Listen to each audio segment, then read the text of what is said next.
Gracias a todos por estar aquí y por sumar su experiencia y entusiasmo a esta semana. Sin duda alguna nos llena de emoción, se siente ese entusiasmo y esa alegría por hacer un camino diferente donde la integridad es lo que marca la diferencia. Este año nos convoca un tema que nos inspira y nos compromete en demasía: cultura de integridad global, la ética como lenguaje universal para negocios internacionales sostenibles. A lo largo de estos días exploraremos cómo la integridad impulsa la confianza, la competitividad y el desarrollo sostenible en todos los contextos. Antes de continuar, un breve mensaje de protección civil. En caso de emergencia, por favor mantengan la calma y sigan las indicaciones del personal. Las salidas de emergencia se encuentran señalizadas en el recinto. Les pedimos también mantener despejados los pasillos y ubicar el punto de encuentro designado en el área externa.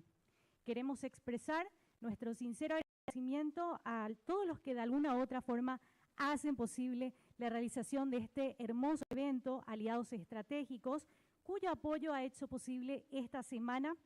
Y en la pantalla pueden ver on the screen, you can see the logos of the sponsors and partners. Thanks for their commitment to an integrity culture that goes beyond borders.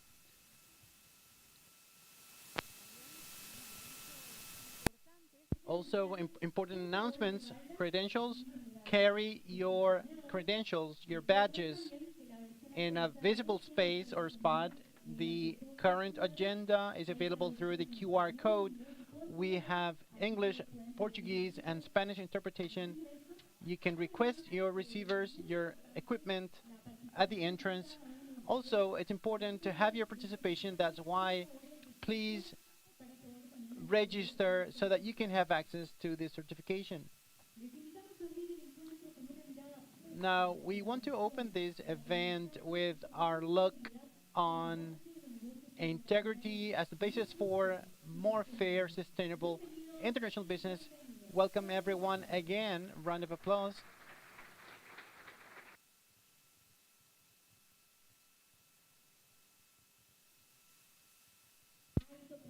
And it's a huge honor, privilege to have this on this stage, York Herrera.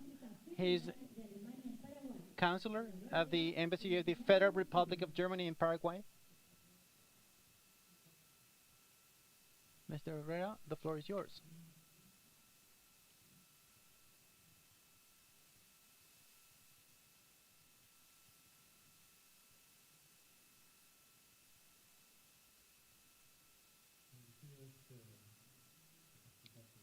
Good morning, representatives, authorities, the Controller's Office, the European Union, CADIEM, ladies, gentlemen. My regards to all the authorities present, institutions from Latin America, representatives of the private sector, the public sector, academia, and civil society. Thanks to all of you supporting us here in person as well as online. It's a pleasure to be here this morning in the opening of the 11th International Week, Regional Week on Corporate Integrity by Alliance for Integrity, which we're hosting here in Asunción this time. Alliance for Integrity was born a decade ago, driven by the German corporate sector with the support of the federal government of Germany. It started out with a clear conviction: integrity is better built when done together. Today we are happy to see how much progress we've made collectively. This is a multi-stakeholder space gathering 16 countries on 4 continents: Asia, Africa, Europe, and Latin America, contributing each their own leadership experience and commitment. The slogan for this regional meeting, emphasizes the moment that international trade is going through. Global integrity, culture, ethics as a language, universal language for sustainable international businesses. In a world where chains cross different borders, regulatory frameworks, ethics is no longer an abstract concept, and it becomes a common language that allows to create trust, manage risks, and to sustain, to hold trade relationships, commercial relationships. Let me emphasize a key point here. Integrity is not only an ethical imperative, it's also a competitive advantage. It strengthens the resilience of companies and it opens doors to demanding markets. It facilitates access to financing, and it covers transaction costs. Where we have accountability, innovation flourishes, innovation is attracted, and the interests of people are protected. And this intersection between ethics, competitiveness, and sustainability lies the value of this. Now, throughout this week, you'll be sharing, learning about real cases, concrete experiences of implementation. I encourage you to take advantage of each space for dialogue, not only to listen in, but also to take away lessons that you can apply to your own organizations. May this meeting be useful to transform conviction into action, strengthening integrated programs, supporting SMEs in the processes, and strengthening cooperation between the public and private sectors.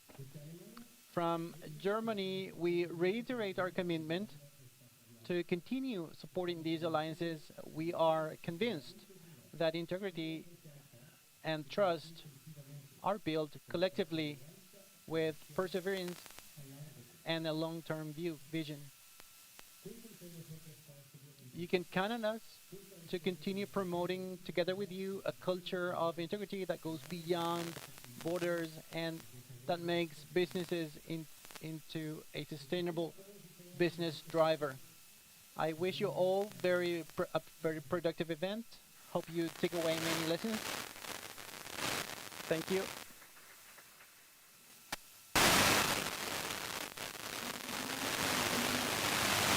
Mr. Herrera for Germany's firm support to integrity and transparency initiatives. Now we have the honor of having the presence of Felipa Barrero from the delegation of the European Union. She's Chief of Political Relations.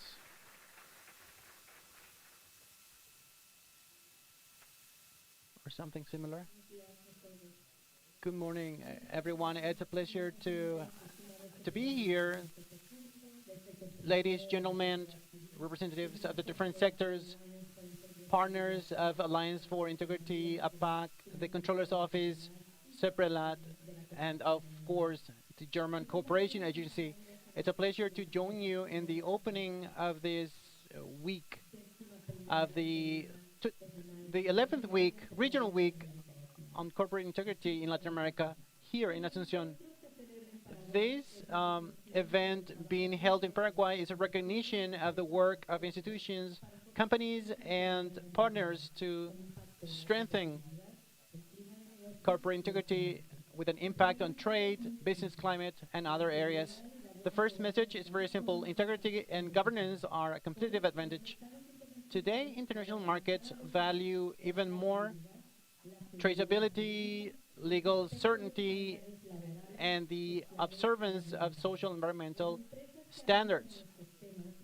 Companies making progress along these lines are better prepared for receiving investments and to join international value chains. The second message is that this is a common effort.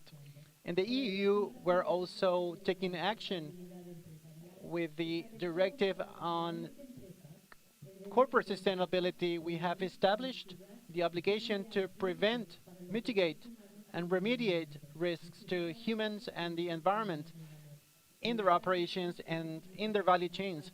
This means, in practice, more transparency, better risk management, and more attention to communities and people affected.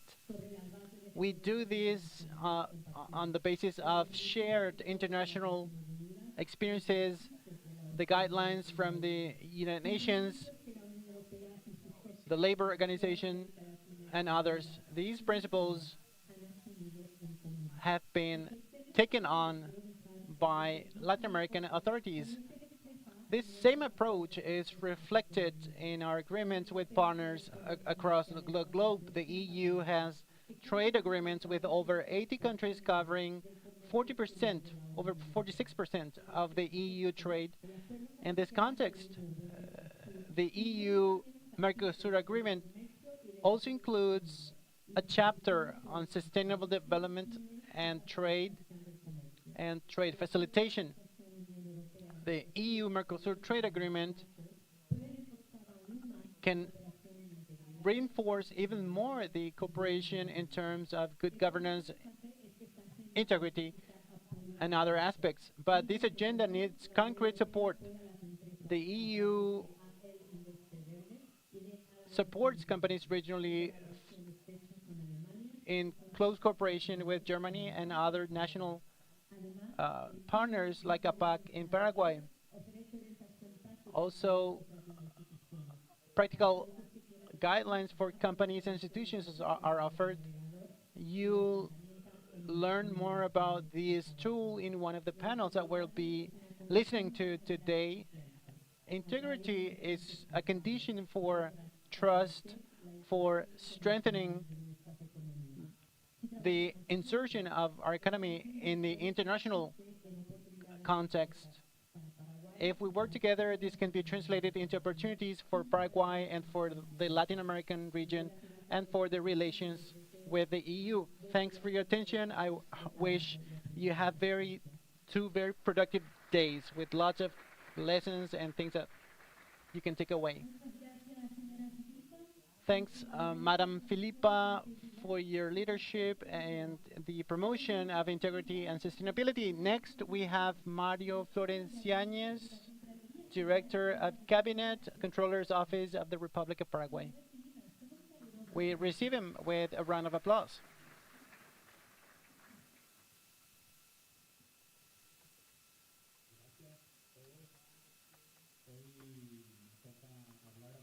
Thanks, everyone. And today, the controllers had a delay. He sends his apologies. He had a family issue, so you have me instead. Please don't be so mean when I read my speech.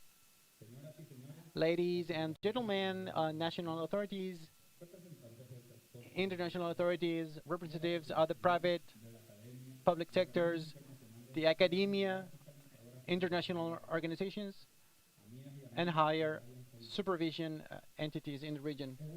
Friends of Alliance for Integrity, it's an honor to welcome you to this conference on behalf of the Controller's Office. In the context of the 11th Regional Week on Corporate Integrity under the slogan of Ethics as a Universal Language for Sustainable International Businesses. So the Controller's Office is part of this space with a very clear mandate. Law 7389 from 1984 designated the Controller's Office as the governing body for the National Corruption Prevention Framework. This mandate allows and obligates us to promote alliances with civil society, private sector, public sector, international bodies, and to promote a real culture of integrity. Over the time, we've learned something really fundamental. Prevention is more effective, more sustainable, and less costly than sanctions. corruption evolves. As you know, it adapts constantly. That's why our mechanisms for prevention need to also be strengthened. We need to strengthen the compliance mechanisms, reduce the public-private relations risks, and this is all not a cost. It's rather a profitable investment and the foundation for sustainable development. Today, we call on the private public sectors not as an agency, regulating agency and regulated entity, but because no institution can sustain an integrity culture in an interconnected world. Collective actions, meaning alliances, partnerships, dialogue spaces, and regional networks produce deeper and more lasting results when the state and the private sectors sit down at the same table and with transparency, accountability, trust is created, and competitiveness is built. This conference is precisely a space for translating those tools into solid organizational cultures and incentives that make ethics a competitive advantage. There's no final point or period here in this task, in this endeavor. From the Controller's Office, we reiterate our commitment to this agenda together with all of you so that integrity is no longer an aspiration, so that it becomes a natural way of doing things. Welcome, and I hope that this meeting will strengthen our trust and renew our conviction. Thank you.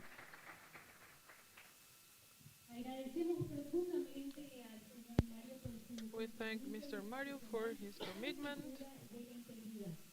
for the culture of integrity. We continue with Ms. Jezabel Pando, who is general manager at CADIEM. Ms. Pando, the floor is yours.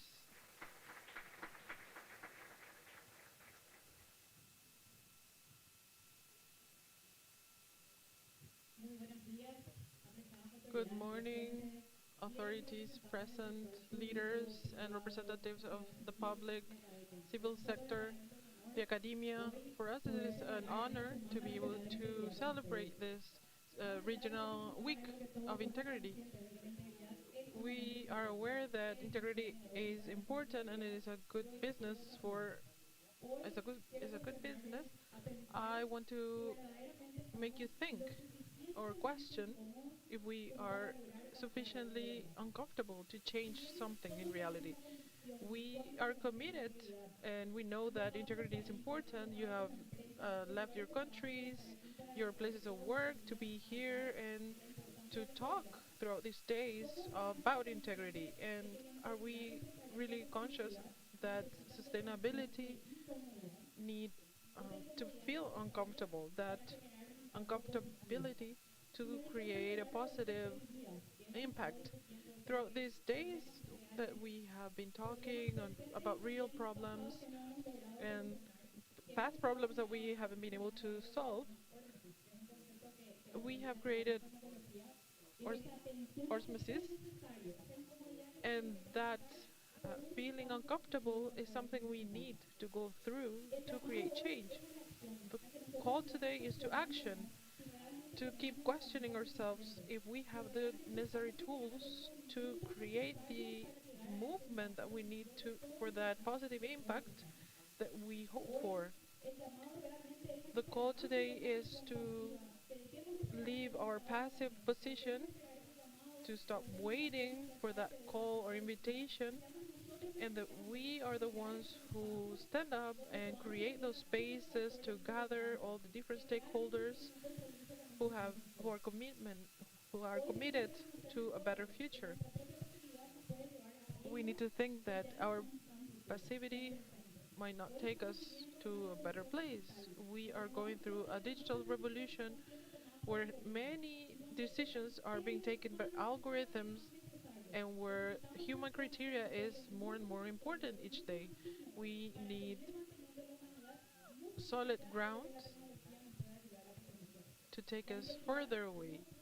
Integrity cannot be left on the hands of an algorithm, and our integrity cannot be directed by technology. It has to be improved by technology, but with the use of human criteria. We need to understand that the commitment and conscious starts at the personal level. If we're going to make a call for social action, we need to think of how much we're committed on the space we are right now. And I want to go back to a message from leaders that I had the pleasure to work with. And at the end of the day, I want you to remember that we are people who work for people. Our impact is much closer than we think, and we are the responsibles of, for creating those safe spaces for a better future, social, economical, and environmental. So today I want you to think about this that is going to move us and is going to make us continue to work from the spaces we take. And we need to think what are the changes we are making, and we need to think that without intention there is no transformation. We need to move and on the right path. Thank you very much.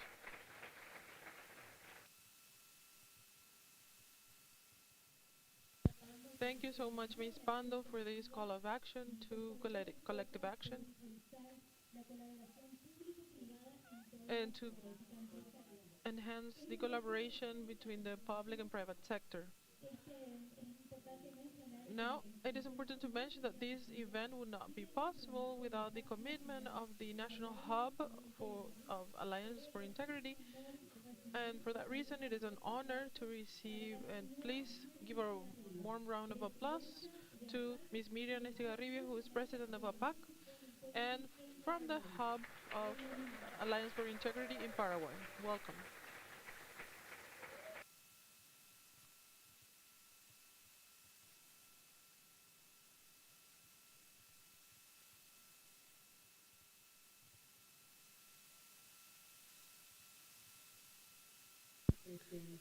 Thank you. Welcome and greetings to all the authorities present, to the Contralor General, Mr. Mario, representatives from the Embassy, European Union, the Ministry of Seprelat, and Dr. Rocio Vallejo, who is deputy. Thank you for supporting us in this initiative, and for all the international authorities that are here today as well. We have been participating on this activities. Uh, it's been 10 years, and so receiving you today here in Paraguay, representing our country, is an honor, and it also represents a great commitment in this 11th regional week for integrity, organized by the Integrity Organization and with the help of the General Controller. It is amazing to be able to celebrate the results of the strengthening of the networks we are building, that are built thanks to trust and the years that we've been working together. And when we look around, we see different countries. They are 14 countries who are present in this room,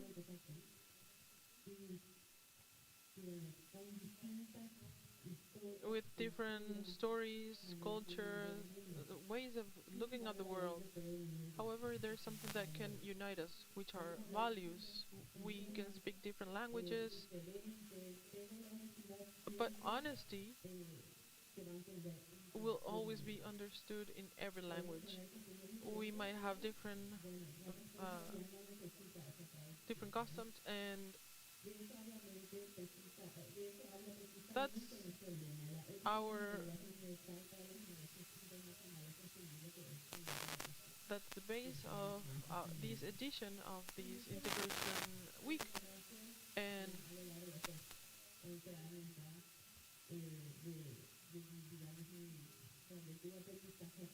And I have learned throughout these 11 years in the work I've done.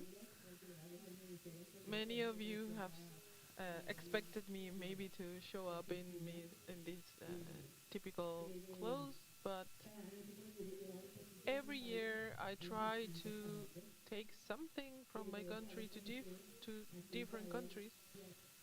And today we are gathered here in Paraguay.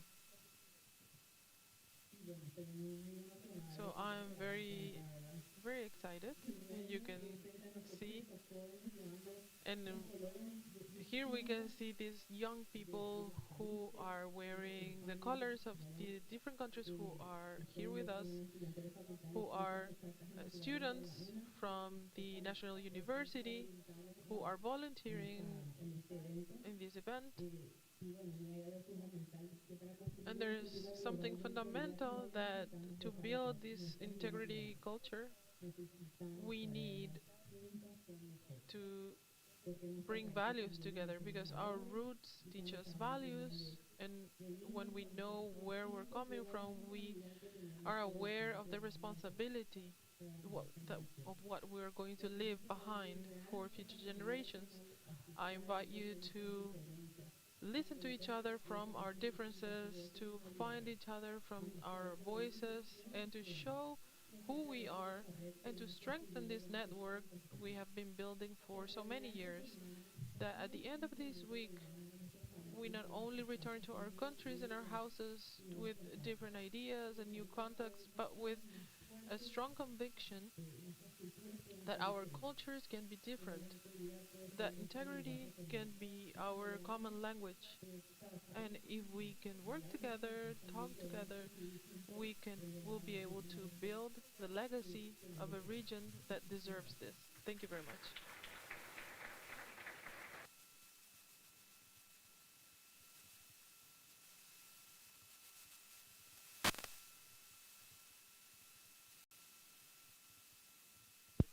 It is so exciting to see the flags of the 14 countries.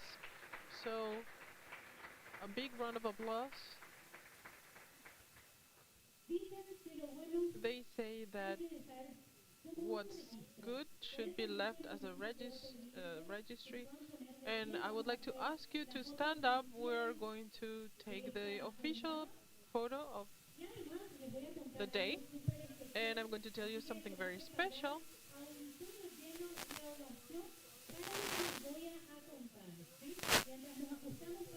While we get ready for the official photo, I'm going to tell you what's going to happen next. Something unique, historic. Because in this stage, we're going to take the official photo with the winner, Greta Fenner. So a round of applause. The award was granted by the institution, and now we take the official photo.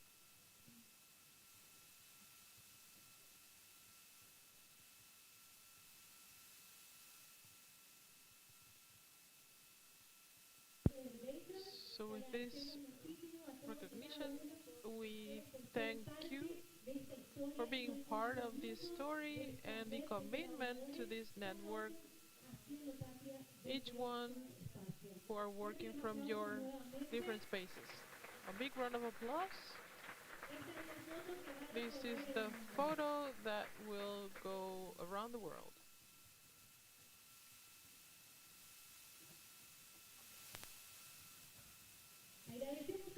We thank all of you and all the speakers for their inspiring messages.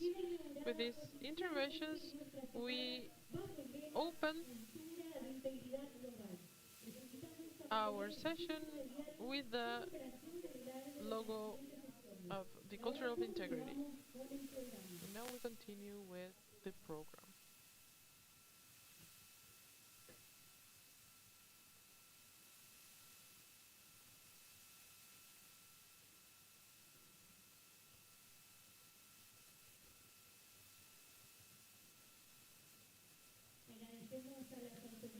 We thank the authorities who are present here today.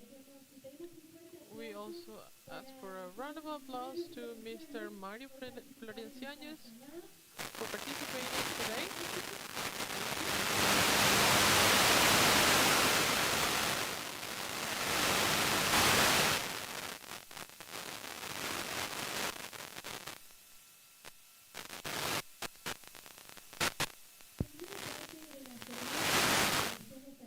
First,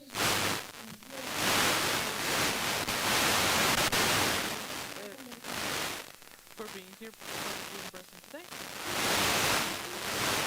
And now we are going to have Carolina Echeverria, who's the head of Alliance for Integrity, head with headquarters in Germany.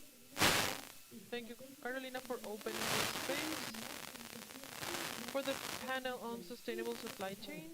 Sorry, for business integrity in Latin America. Thank you so much, everyone. I hope you can hear me well and see me well. It is a pity that I wasn't able to be present there, but at least I can be with you in this way. In the Integrity Week, my task is to give you context of why we chose these different topics. This is not an isolated decision. Ethic as universal language is not that we just ask AI, but it is a decision taken by different stakeholders, regional stakeholders, and at the global level as well, thinking about what are the different topics, important topics for the region in the business. And we've had different conversations with businesses, government, and different stakeholders, and we have seen that we're going through different changes in regulations and markets. Markets are closing, opening new markets, opening. Integrity has been the only common language. We need to have a trust between those stakeholders from civil society, from public society. We need to have trust with each other. When we are going to invest in a region, in a company, in a specific institution. And this is our perception when we talk with real stakeholders around the world. And if we look at the last report from OECD regarding anti-corruption and integrity, it shows that integrity is a strategic asset for governments, companies, to create more investment and more businesses. And I would add also civil society, that we see that they lose financing because civil society is a part or is one of the key elements to build trust. The other side that accompanies this message are the free trade agreements. Some years ago, when the new agreement was signed between US, Canada, and Mexico, where we work with the Network for Alliance for Integrity, it was the first time that a specific chapter appeared in the free trade agreement, and this is specifically dedicated to bribery, to prevent bribery. And it has some requirements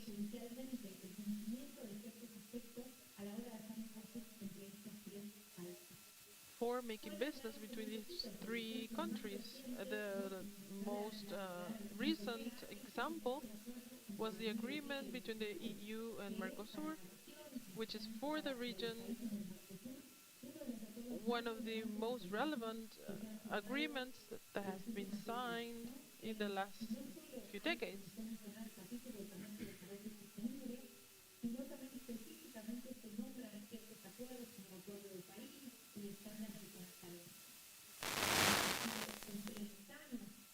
disagreements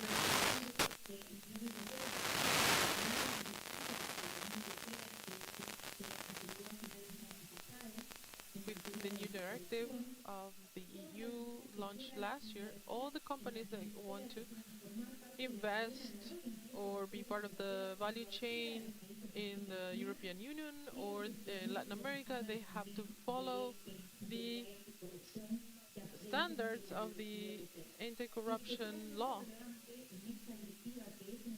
And this directive is very innovative at a global level and is the focus given to bribery and to stop corruption, but also integrity as a value and effective integrity and its implementation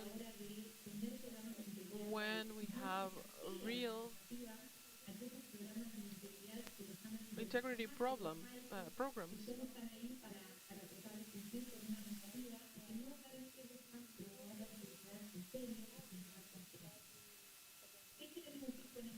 What do we want to say with this? With the different stakeholders in the region and around the world, uh, with organizations such as OECD and agreements as the ones I've mentioned, we want to leave a message, very clear message that wanted to share with you in this Integrity Week. We cannot have integrity in business. More integrity means more investment, more businesses, means value in the long run for our organization, for civil society, for our company or our government or country. What do we want to, why do we want to include these topics? Because we want to talk with different people from different areas to understand where everything's going, because we want to try to understand where everything is going and understand its added value for doing business. That at the strategic level, we're going to have different panels on this topic, and in Alliances for Integrity, we believe that we cannot forget the concrete what's happening to SMEs, how this is going to impact SMEs who, for example, want to be a provider or wants to work in the region. So try to talk about how we can support these organizations and to have good practices, and also to link this agenda to the sustainability agenda that was also linked in different events, because integrity and sustainability go hand in hand, and this means more diversity, more equality, better human rights, and we are going to be talking about this in the next few days. We want to ask you to be a part of this conversation, and like we always like to say, not to talk about this not only on the stage but also during recess, during lunch, and we see this as a region, because to strengthen integrity in the region, generating a more just region with more integrity, and to take this good practice around the world together with the Alliance for Integrity Network. Thank you so much, and I'm sorry for not being there with you in person. In Paraguay, we have amazing hosts, and I would have loved to be there with you, sharing, and I hope you take advantage of all the discussions throughout the day, and I'm going to be following online. So thank you very much. Carolina from Germany. Thank you so much, Carolina, for giving us context on the regional and global context. Something beautiful is going to happen. I will present the next panel soon. But here on the side, on the stage, artists from the Institute of Arts are going to be with us. I want you to give them a warm round of applause to these two artists who are going to creating or creating some art with the talks we are having today, leaving a visual memory of this event. This is going to be something very, very special we're going to have on this side of the stage. So let's prepare our hearts as well, because now, following, we have the most awaited moment. We're going to have the next panel. Following, we ask Marianne Wolf, who is the coordinator of integrity in AHK from Chile, and we welcome her with a warm round of applause.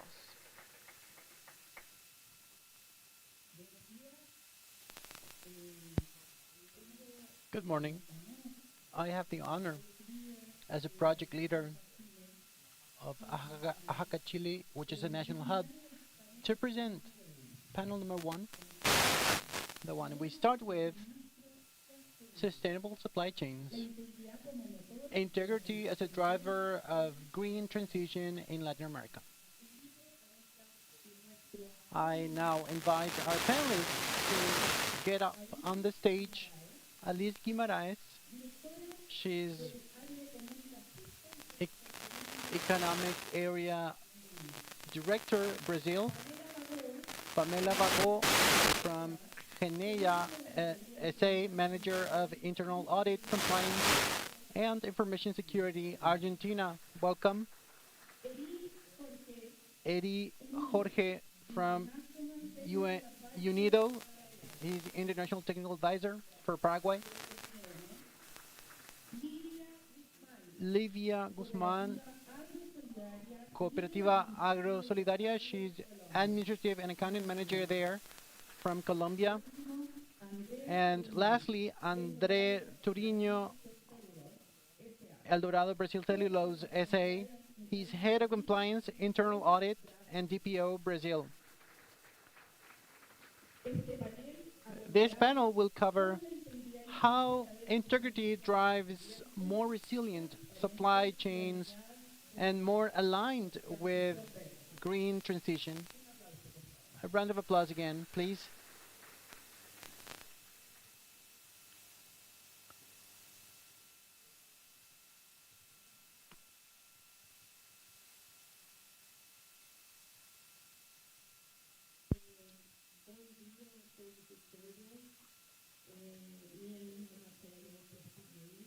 Good morning, everyone. My mother tongue is Portuguese, but because we have more Spanish speakers in the room, maybe it's best if I speak Spanish, but I want to make it really clear that we have interpretation available, and Andre, our Brazilian representative here, wants, and if he wants, he can speak in Portuguese, no problem. In this case,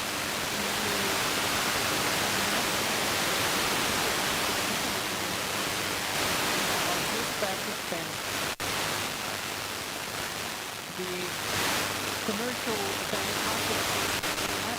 has put on the global agenda the importance of addressing climate change, including the loss of biodiversity.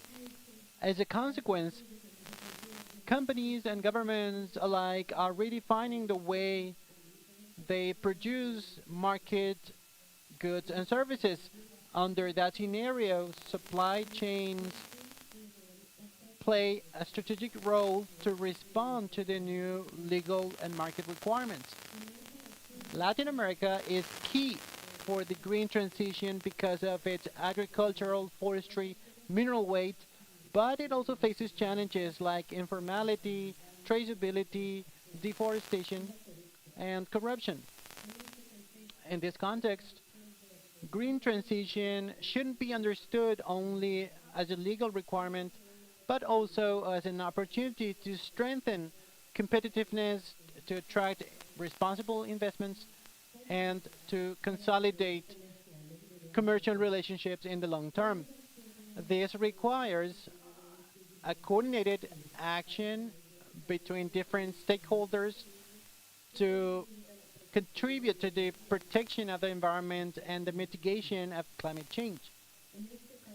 In this panel, we gather complementary perspectives along the chain. A leading company in renewables, an international organization for sustainable development, a small cooperative, farmers cooperative from the Amazon, and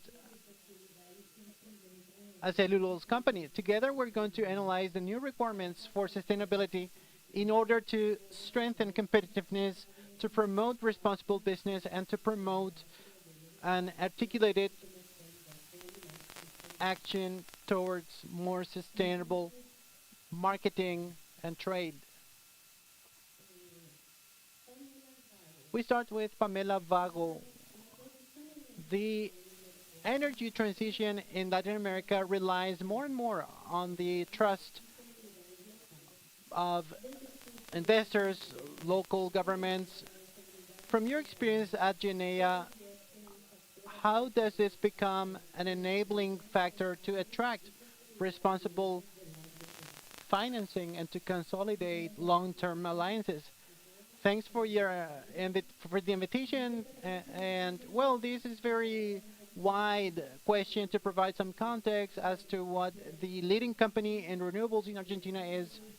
There's some story behind this. This company became in the last days from a thermal to a renewable matrix, and to support this energy transition, this company went from a family business to opening up its capital to other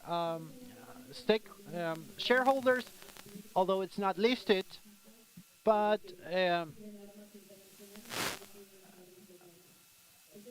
so in order to create this trust and to get the financing and to secure the partnerships for sustainable development, we needed to have in place a strong corporate governance, because the company's growth from 7 thermal plants to 14 thermal plants, renewable plants, this had to do with financial financing, international financing that came with lots of requirements in terms of environmental management, human resources that needed to be implemented across the company. It's unthinkable to have a marketing strategy without a product. Same way, it's impossible to have a compliance program without first assessing your business strategy and to have a long-term strategy. So for investors, we needed to have commitments to achieve them and to have audits across the company, incorporating all these practices into an integrated management system that had to do not only with the project being financed, but the entire company. When you talk about tender processes involving energy, you're talking about critical infrastructure in a country, so the tender processes were public. So to create this trust in the government, we also need to meet the deadlines. We need to meet the quality requirements of the energy you supply. And this has to do with really high standards within the company involving environment, occupational safety, and others. Now, in terms of the local communities, we need to generate this trust to operate, to get the licenses, operation licenses, because we also generate a positive and a negative impact that we need to mitigate and that we need to discuss with the local communities to achieve common points so that they see us as a positive actor for change. So we need these associations. It was in part important to have these reserve to rescue fauna, uh, to go from killing a snake maybe 10 years ago to finding now a hurt animal and calling the rescuers so that this can all be managed responsible and so that the animals can be released somewhere else in a more protected place within our parks. And this all has to do with coherence, with reporting fluid communication among stakeholders, and with a maturity involving all the systems of the company and not only the anti-corruption compliance or whatever we want to call those programs, integrity programs. This has to do with the coherence between all the across the board within the company. This made us into the leading company, energy company in Argentina, and we're happy to deliver all our promises. You can see actually at the beginning of this panel how we're talking about really complex topics that are interlinked or intertwined, and integrity means much more than compliance. It means structures that need to be changed when you do a green transition, for example, and in relation to environmental protection, but not only that, also decent employment, respecting the communities that where we are working, and other processes that we need to change in this regard. Now, Eddie Jorge from UNIDO experience, what are the main capacities that need to be strengthened by governments, companies, and farmers in order to accelerate an inclusive green transition and to develop more sustainable supply chains?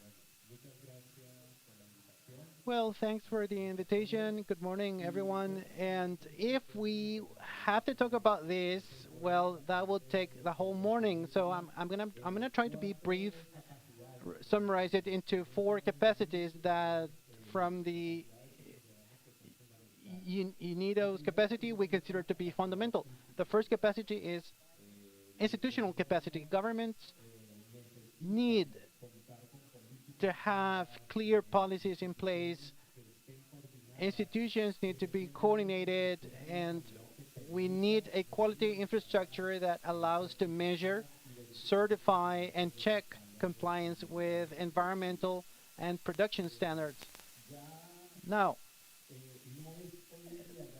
nowadays, it's no longer enough to say that we are complying with something. We need to prove it with reliable information, and that's where quality infrastructure allows companies to meet technical requirements and to have competitive access to international markets. Now, the second capacity is the technological and production capacity of the companies. This is a very important point because we need companies to measure their energy consumption, to measure their water consumption, the materials, waste materials, for them to reduce emissions so that they can shift to more circular economic models.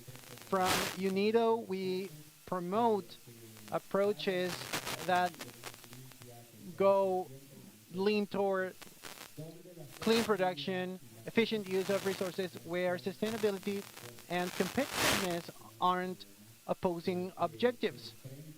Many companies face this problem because we need to understand that very often using less energy, less water, or less raw materials also means reducing costs and increasing productivity.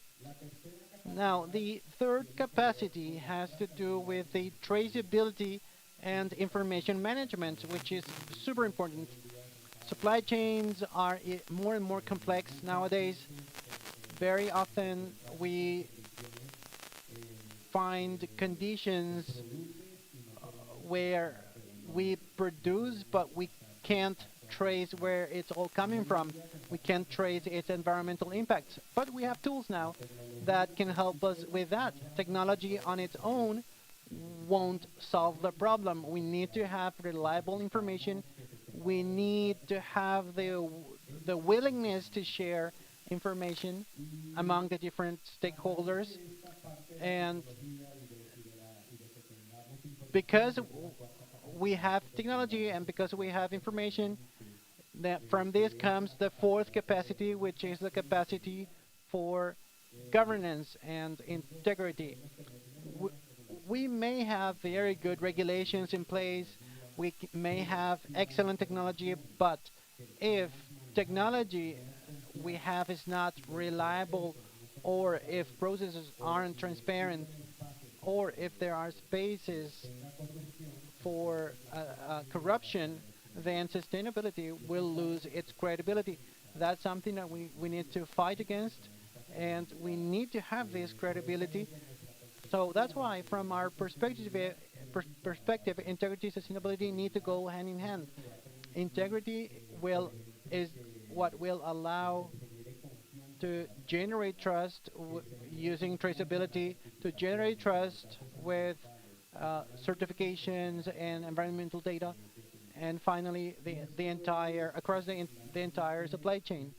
And this is particularly important for Latin America because this transition needs to be inclusive as well.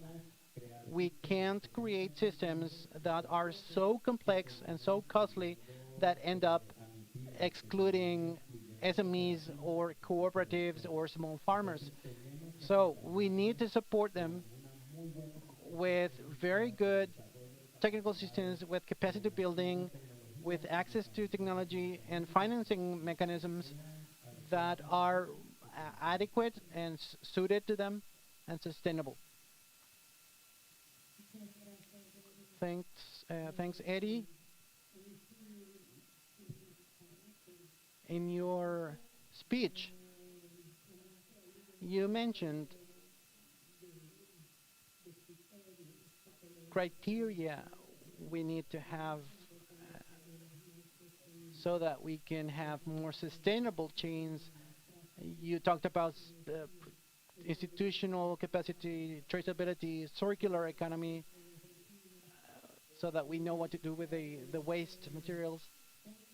Of course, these things, at first glance, maybe this for a small cooperative or a small business, these look like big things, but you ended up really nicely talking about the need for technical assistance, for international cooperation, multiple stakeholders.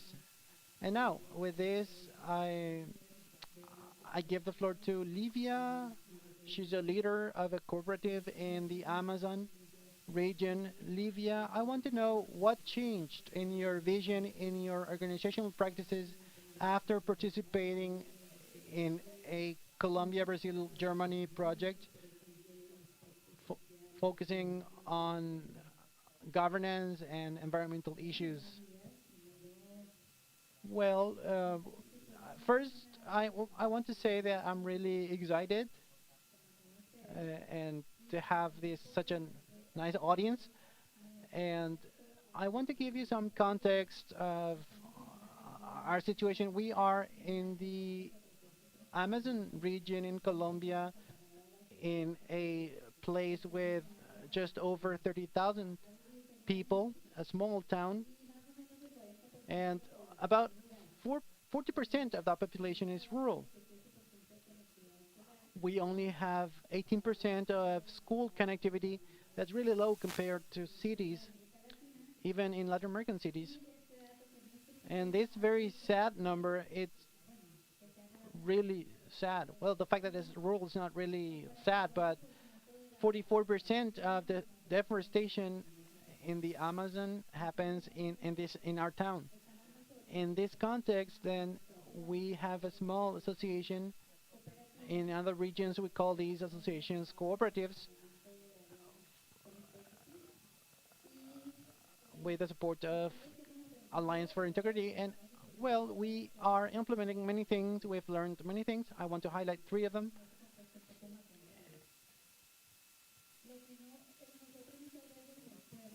What we say, well, we can't say some things don't exist. Like with Eddie's answer, we are proving that we can say just anything we want. But if we can't prove something, then it doesn't exist. Something else that's been really important for us is in terms of integrity, is the care for resources beyond what's tangible. So, although we know that we need to care for our assets, these assets need to go beyond the company itself, the business itself, including natural or cultural assets that go beyond the organization or the farmers. They belong to the country. We need to care for them, and integrity leads us there. Now, something else I want to highlight is how compliance is a cross-cutting theme. Uh,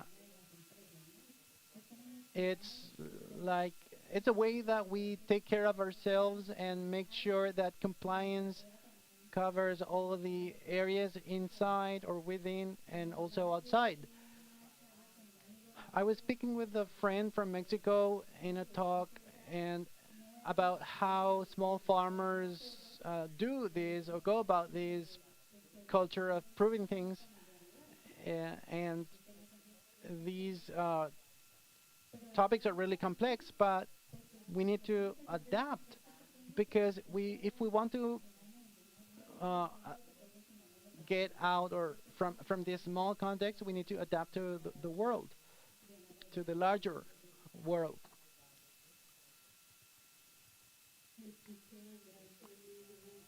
Thanks, Livia. I see a change in your in mindset in as governments, as companies. We need to take into account the problems of the people living in small rural communities. I really liked the way you finished your speech. We need to go from small to big now, and I think the way to do that is with ethics and quality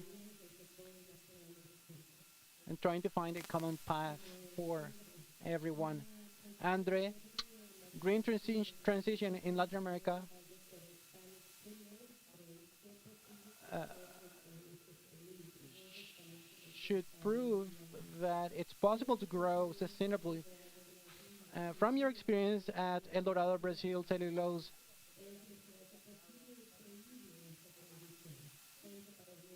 corporate integrity is what makes this transition believable for international markets and local communities. Thanks. It's a pleasure to be with you. And let me, I want to switch to Portuguese, but so that I can represent my country, Brazil, and to help the interpreters as well.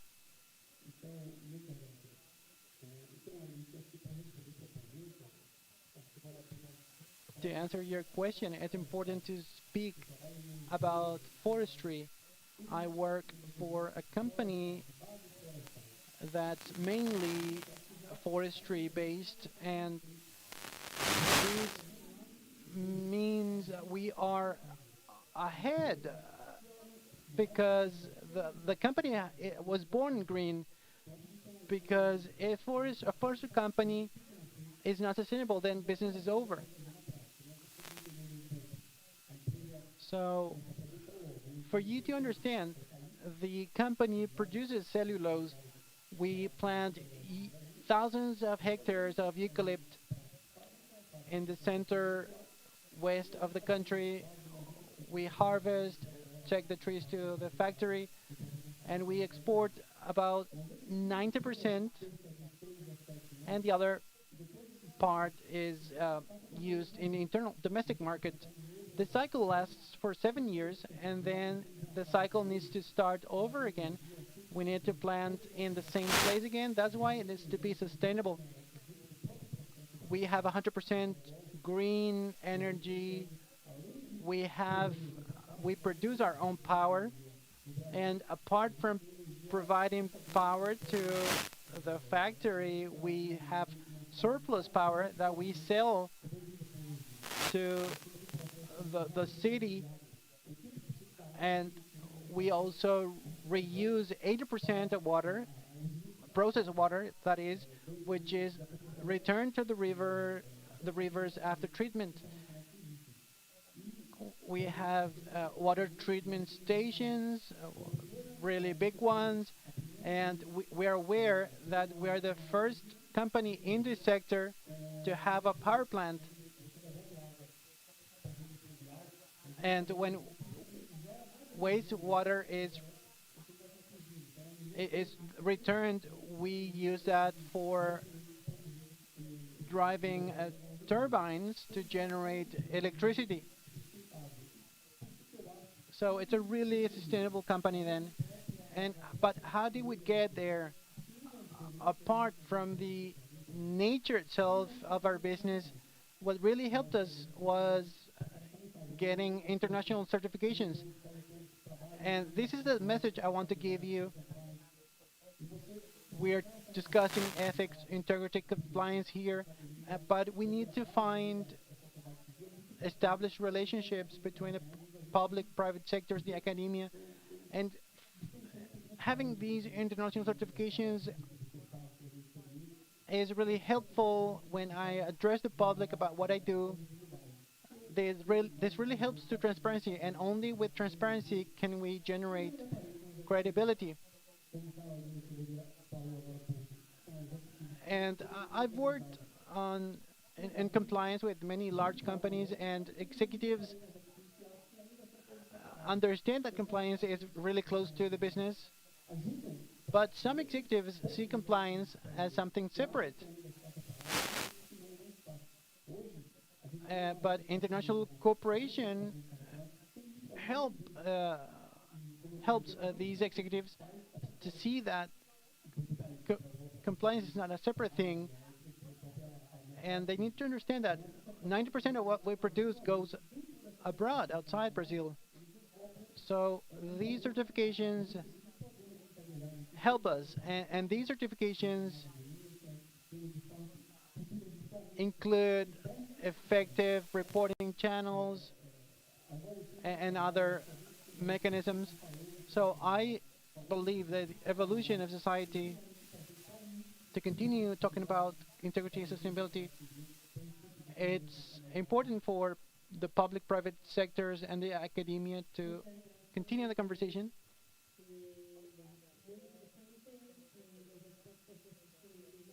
Really interesting, the sustainability, some circular economy aspects that you mentioned in relation to the use of water, energy, and in relation to the use of the land in cycles, because all of this has to do with sustainability.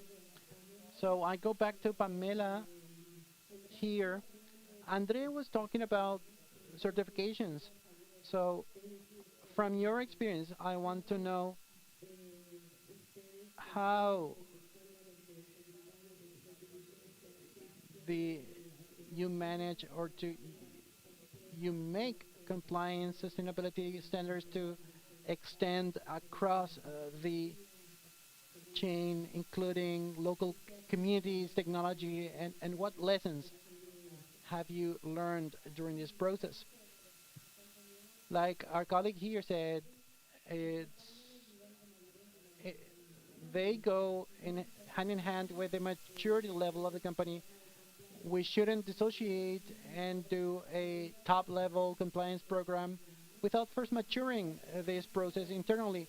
This has to come organically, otherwise, we won't be supporting the business along its growth path. So we need to learn from our own finance years with each audit, take the opportunities for improvement that come up there. Maybe some things were new to us at some point, they were being applied in other countries and communities, but we adapted them locally because some things are applicable, adaptable, and some not because of our own local reality. So we went from a follower model to applying things that they requested us to apply to a more protagonist model where we would request things from our own local suppliers, smaller ones, and for compliance transparency, there's also this generosity when it comes to teaching what we've learned, and flexibility because we cannot demand something from others that we haven't learned and adapted to our own realities. We we can't have the same requirement levels for small and large vendors, and also the level of maturity is not the same. Our level of maturity and the level that we need from our own vendors. We used to have European vendors, for example, Chinese vendors as well.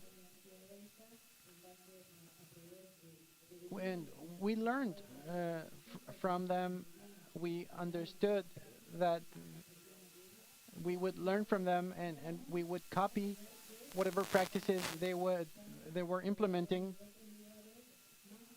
and until we started dealing with suppliers from other regions, more dangerous regions, and we learned that this is not about fronting only, but there's a whole chain behind it that could be involved in different activities that we don't want to deal with or to live with.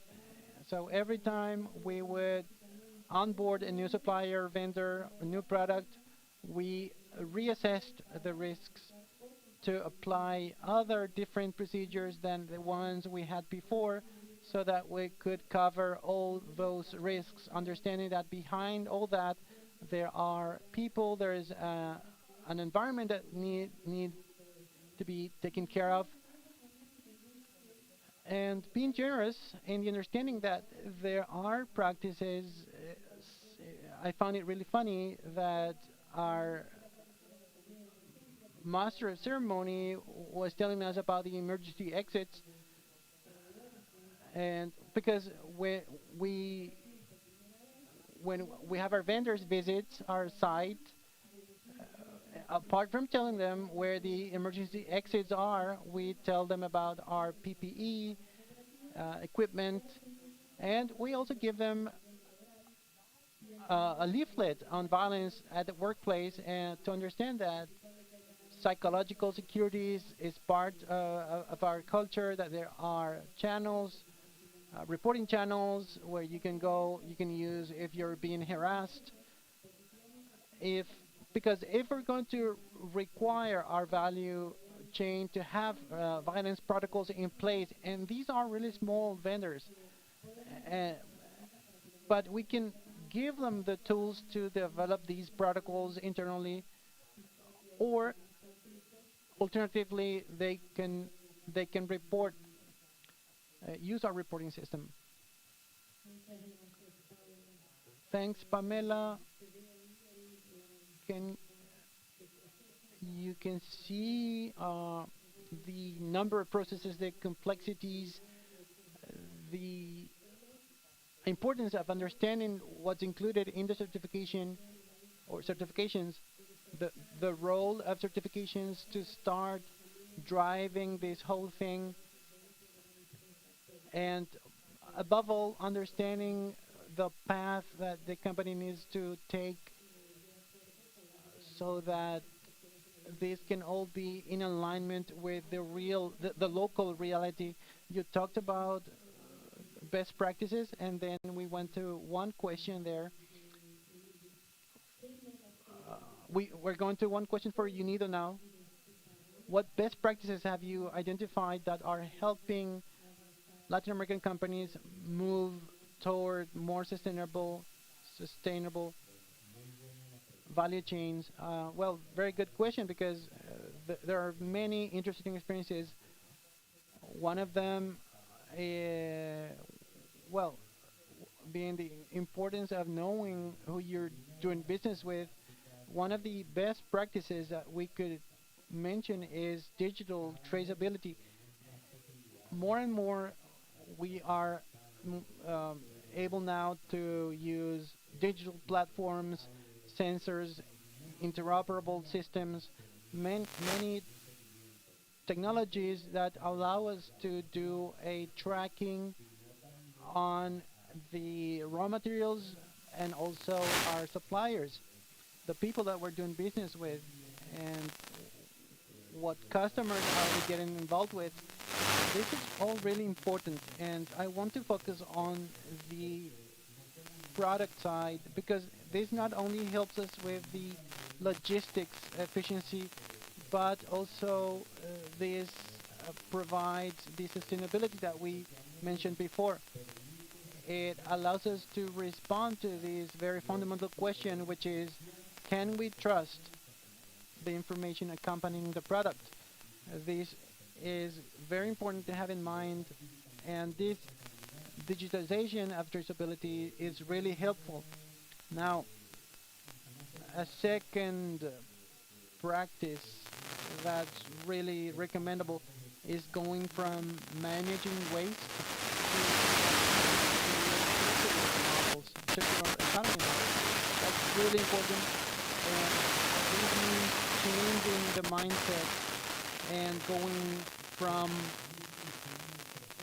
the very design of the process. How can we reduce material use?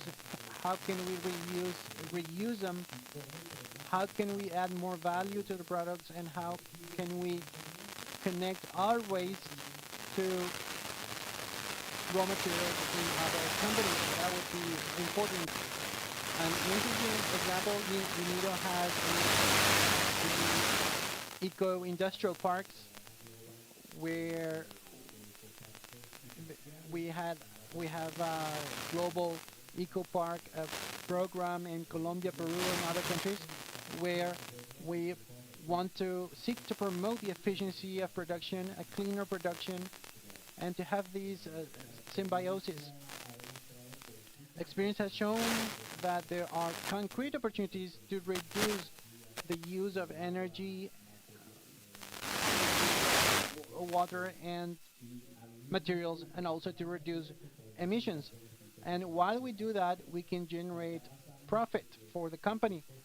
So we went from this being a mindset that we only want to keep or to preserve the environment. It's been shown now, proven, that not only can you preserve the environment, but also you can be profitable while implementing those practices. Now, the third one, because I want to highlight three of them today, and this receives the least attention maybe, but it's as important as well. It's combining quality infrastructure with sustainability. This really has a focus on the testing, the accreditations, standards that allow us to transform like statements into evidence, proving that we are actually achieving those objectives to make these verifiable. And this is fundamental because, like Alice mentioned, the countries in Europe are now demanding, requiring these certifications, these accreditations. So it's very important to comply with this. Now, something to wrap up. I don't think this is a best practice, but it's also cross-cutting, and this is collective action because a company on its own can't have an impact and can't solve all the problems, all the challenges, let's say, in a supply chain. So that's where we need the cooperation among large companies, small ones, farmers associations. We need the participation of government, academia, other associations, civil society, international organizations. Now, this is a need that we at UNIDO, we believe accelerates the collective action in or along sustainable chains. Something important. For Latin America, this represents a huge opportunity because, as we all know, the region has regional natural resources, a strategic position compared to many other regional va value chains.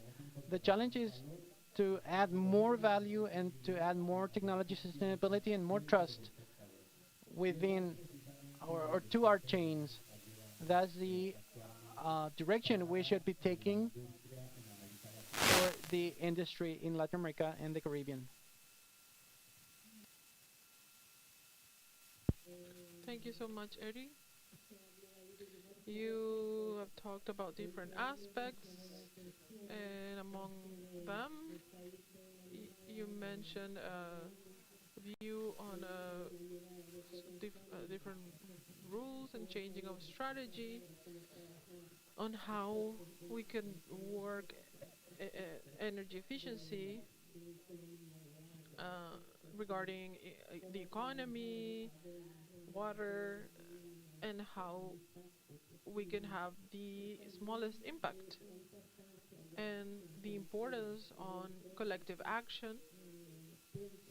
All these points on the chain important to the industry and to companies and SMEs or associations such as AgroSolidaria. And then I go back to Nivia.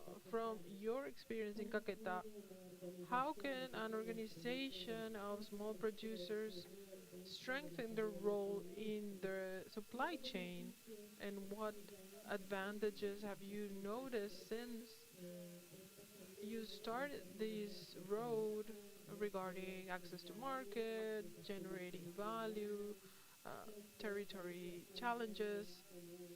What do you see there as the different impact on this region? Well, that question will take 2 days to answer, but I think that it is important to mention that for 4 years we are part of the chain of Natura, very well known brand in Brazil, and I find there a two-way road because they work with communities that have some kind of social cohesion, and the environmental pillar is one of the most important, of course, regarding deforestation and the loss of biodiversity. This chain or alliance has allowed us to continue growing because different from other commercial alliances, they have helped us to grow and to understand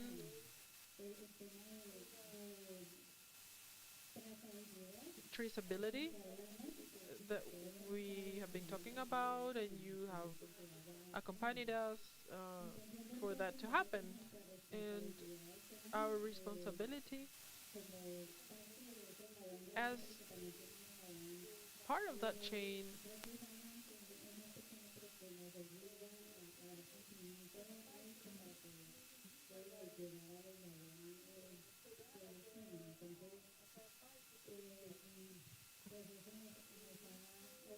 that has made us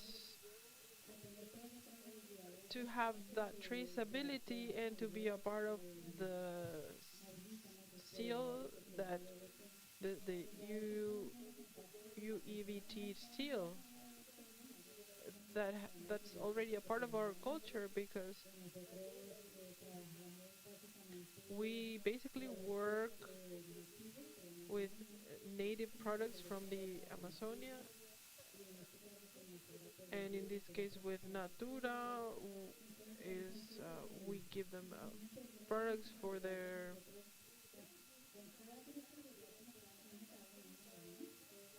products, and so we have more and more work, and the responsibility is so big, and we are happy to have you to help, because we also have the responsibility, because since we are so far from big cities, to create development and cultural identity, because Caquetá is an area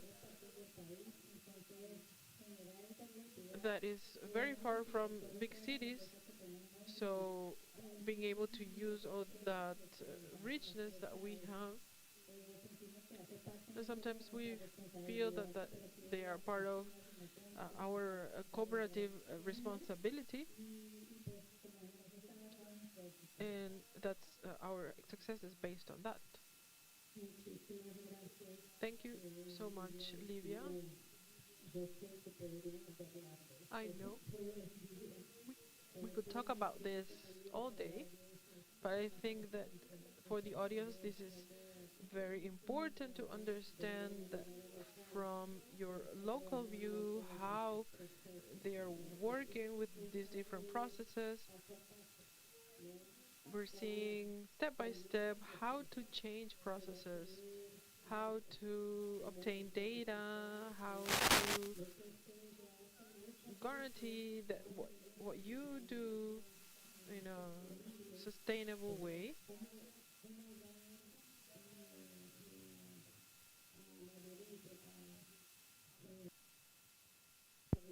How to ensure traceability with data.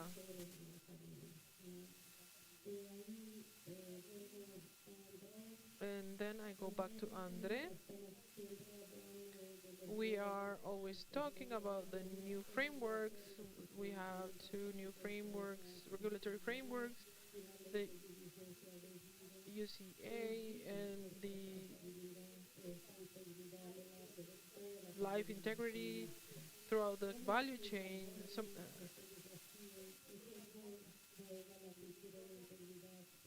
What is the role of the cultural integrity in the supply chain?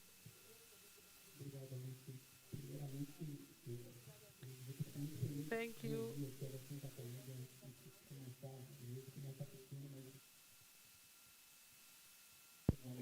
I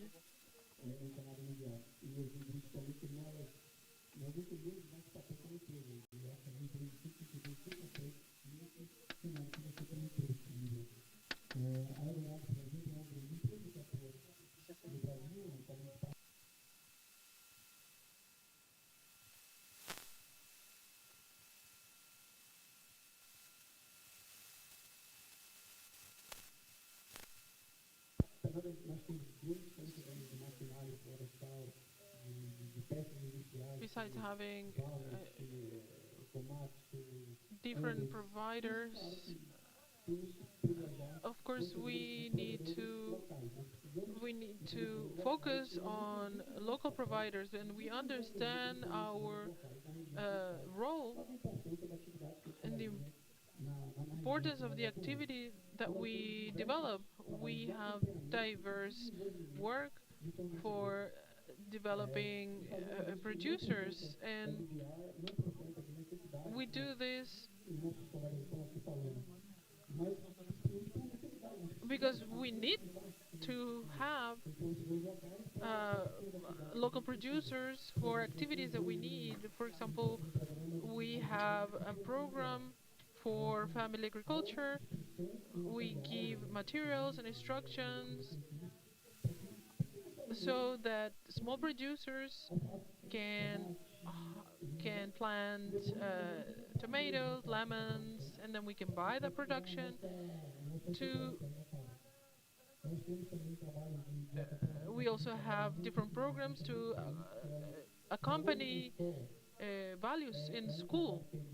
That's a program for municipal schools in different cities that's focused on children and adolescents that focused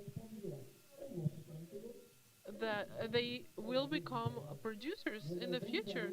So we talk about sustainability, the importance of business and ethics and integrity, and in their daily lives. And we're also part of, as my colleague already mentioned, we participate in collective actions and anti-corruption in Brazil, and I'm so happy to see the award ceremony, and we were extremely happy in 2024 that we received this award together with the Global Pact, the Global Compact, and the to show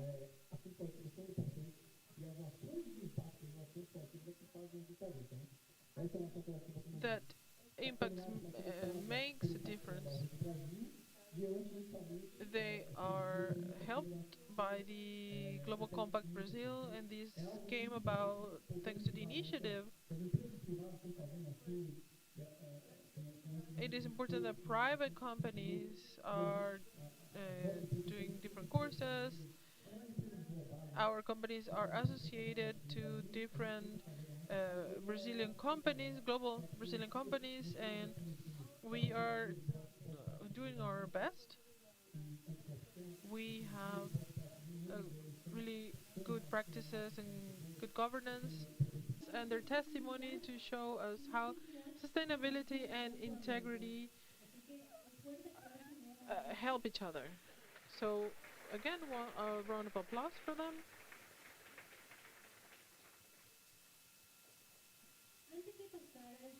Before we continue with the next panel, since we have brothers and sisters from different countries, I have a recommendation. Have you tried tereré before? Yes or no? Please raise your hand. Who has tried tereré already? From 1 to 10, what do you say? 10? If you haven't done it yet, our recommendation is to try it and also to be able to see the Nyanduti fabric. Uh, at the reception, you can see it, the Nyanduti lace work. So now continuing with Leandro or what we were going to say or talk about in this panel, and I asked myself some questions. I'm not going to ask you to answer the questions, but I want you to think about these questions.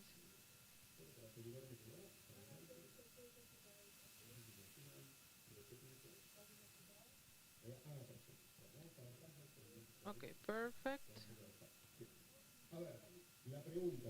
The question. So I want you to think,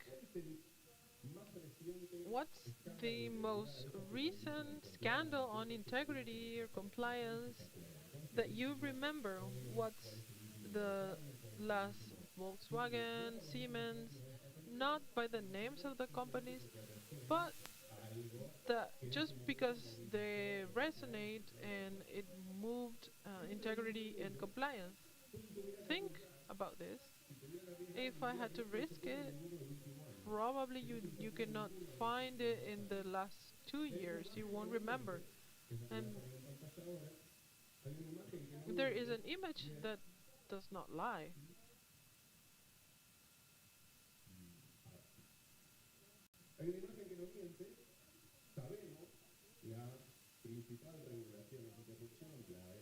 We know the FCPA is on a pause, and the numbers show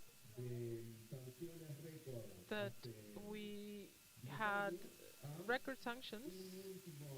In the last 5 years, the main regulatory took the foot out of the speed pedal. And this is something that's happening not only in the United States, but when we had the news about FCPA in pause, there are no new research, the focus is not going behind corporate businesses.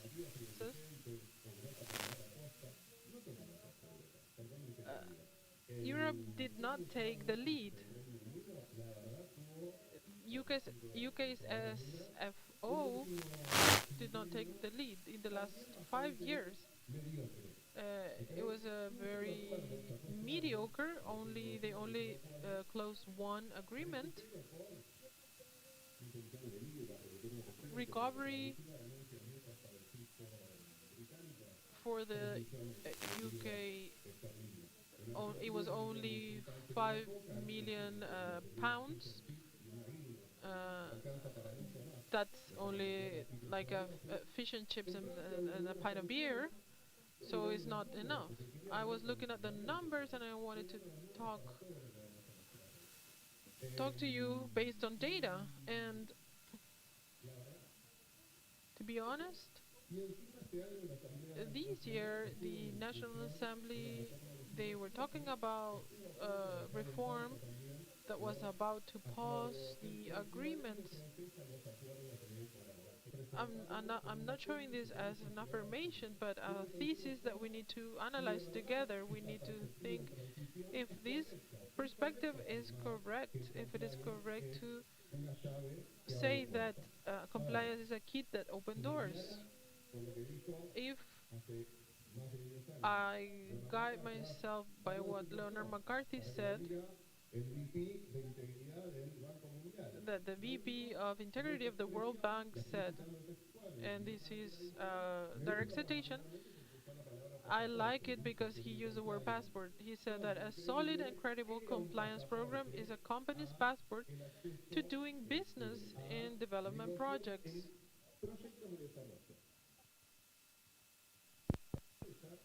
Here it mentions passport. Passport to integrity is I insist once again. Let's check this affirmation. He used. Filipa mentioned this word, something similar as well, and Caro also mentioned she was very optimistic in the area of the EU.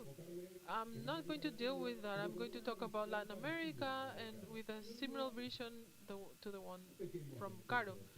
But let's not be so optimistic. Let's be more prudent. So this is the second question to you. Does compliance open doors? Do you think so? Now I ask you, does it open doors? Yes? Are you sure? And why? Why are we going to affirm this? So let's check the data. I was preparing this talk, I learned new things. So, opening doors. Is it true? Compliance helps financing and trust with stakeholders. So I started doing my research, starting from what's more traditional and what I know the best. There is a basic rule in any contract, in Any Here is, can a company prove that they have a compliance program? Why do they need to prove this? Sometimes they need to do this to participate in the tender. Sometimes they need to prove this only if they get the award. Sometimes they have to prove it at some point when signing the contract or when performing the contract. Well, this is just a couple of examples of how this requirement is expressed across the region. Actually, many countries in many companies in my country, for example, the companies go to the tender processes and they don't get asked to prove that they have one in place. In Paraguay, I found an example of this. They say, well, yeah, need to behave well, but they don't ask you to have a program like this in place. In Argentina, for amounts that needed a signature of the minister, require this. In Argentina, it's a condition to participate in the process. If I don't have a compliance program, then they won't even open my bid. In Brazil, we find examples. There is usually this requirement for procurement in Brazil. There are different to have external supervision for their compliance programs to ensure that their program was solid. So there's a consolidated framework in the last 5 years on how to ask the state vendor, our state vendors. This is a reality that we don't question. Also clear is that the lack of compliance can get us out of the market, and something that you are very familiar with are the development lists for main public sector financiers and their arms, like ones that we mentioned before. Also for private projects with institutional financing. These are purchasing bodies or organizations, and in general, the decision of for placing someone on the blacklist has an impact, an immediate impact. If the IDB does it, the World Bank would do the same immediately. And national states may not be willing to buy from someone who is on any of these lists. This is a rule in my country, for example. We don't buy anyone from anyone who's on any of these lists. I suppose, I guess, there are similar rules in your own countries, but these banning rules aren't forever. With a lot of effort and tears and sweat, they can get out of it. Some companies, they, in the last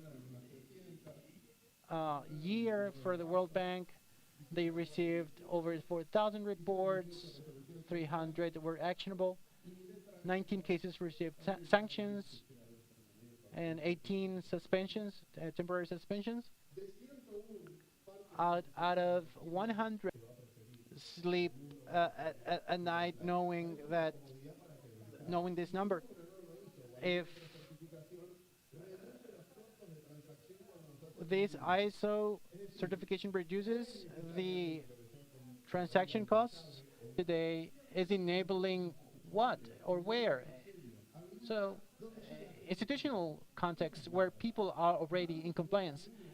We are walking a path toward considering compliance an advantage, a key, yes, but the ones opening the doors or going through the doors comfortably are the ones that were already in condition to compete because they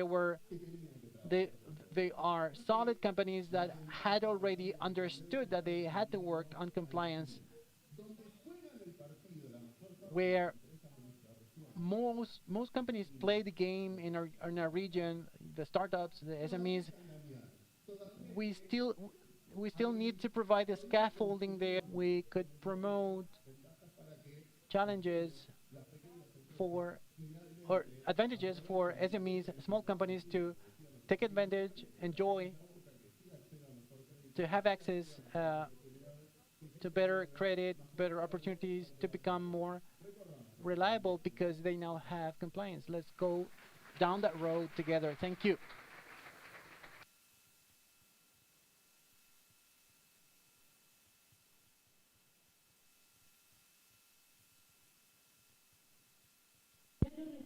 Amazing presentation by Diego Martinez, as he was mentioning, to shorten the gap. Uh, the I have heard that people want to try tereré, and now we invite you to coffee break to drink some coffee, get more energy, and we convene again in 20 minutes. You're going to also see national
we continue with this journey, and now we're going to talk about AI. We're going to talk about AI and business ethics in international business management. And I would like to call to the stage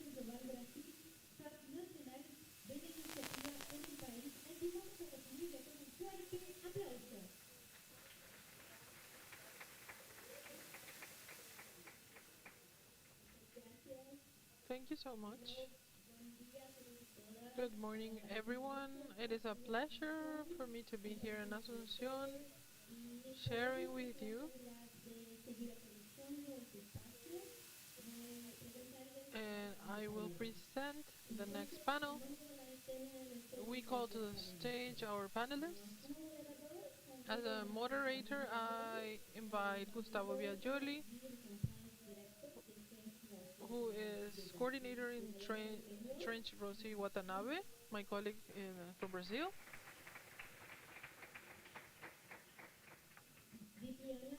Viviana Gutierrez from CERTEPET, that's Corporate Compliance Officer from Ecuador.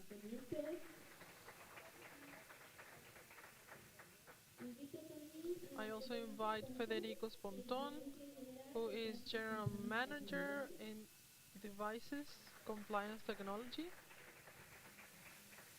DEPSIS, sorry.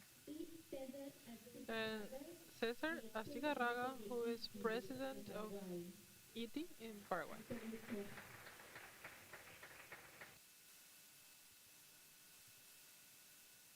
Okay, Gustavo, the floor is yours.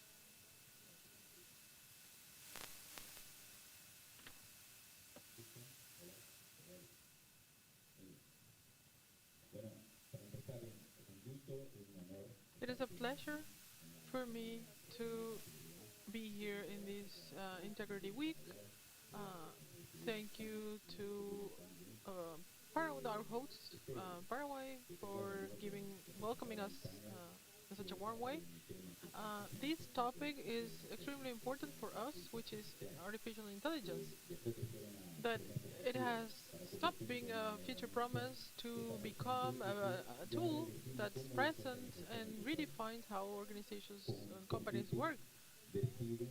They compete, decide, and fulfill. For the areas of compliance and integrity, this opens a double phase, is a new territory for risk and a very powerful tool to strengthen integrity programs. This panel got different views on products, ideas, dilemmas, and different learnings. The objective and lessons. There are companies that are just starting exploring AI together with others that are more advanced. We leave this panel with a clear idea on how to use AI in a more responsible way for businesses, especially in the context of international operations where different regulations live both. Now I have a question for Viviana. Areas of compliance are small and they are overwhelmed with work. AI is a promise of real relief, or they suffer the risk to become a burden that it is a tool that it has to be analyzed. Thank you, Gustavo. It is natural that when companies start implementing technology tools of AI, focus on automatization of processes that are already established. However, these tools can generate much more value when they help us to improve the decision-making process, when they're involved in the decision-making process. And this depends on the culture of the company, and we are just starting to use our AI tools, and it's not recommended to ask the members of the organization to use individual licenses or independent licenses, because the company loses control and traceability of information that's being shared in these tools. What's more advisable is to have a proper or a tool that is provided by a company. And when we have this option, the risk prevention can be focused on three aspects. First, micro learnings. We can generate micro lessons and take advantage of this space to share information that can help us to strengthen the ethical use and responsible use of AI. These tools also help us to clarify doubts in an immediate way, and it prevents us, it helps us to shorten the time, the answer time, and it also helps us to avoid mistakes before they're committed and avoid risks before they are materialized. These tools not only allow us for sharing of information, but they also allow us to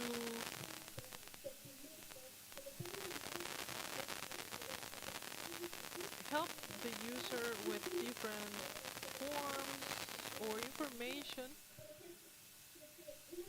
regarding risks. For example, if a person asks how is conflict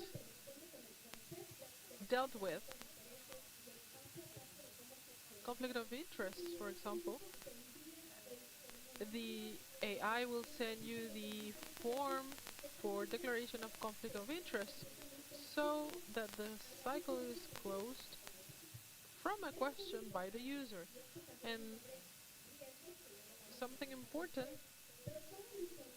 is that all the information that's saved in the AI can also help us to identify emergent risks, because all this historic information allow us to make an analysis and maybe find a risk that we have not thought about before, because there is a question that's done by users many times.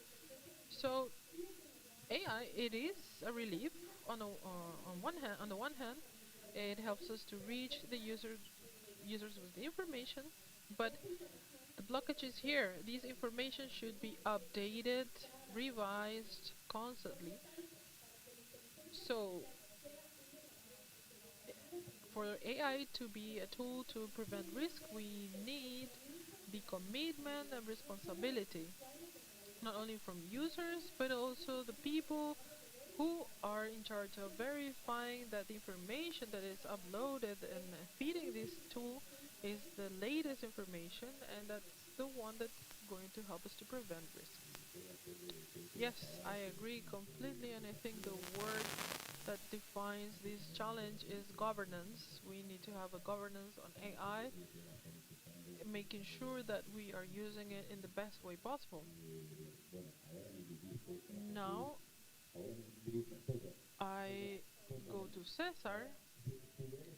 If you know that all the directors and people who are suffering pressure to use AI in their daily work, you also know that, as we have mentioned, governance is a challenge as well. People sometimes don't know where to start or how I start to work. So if you had to give an advice to executives and directors of companies for the use of adequate use of AI, what would you say to them? Good morning, everyone. I welcome everyone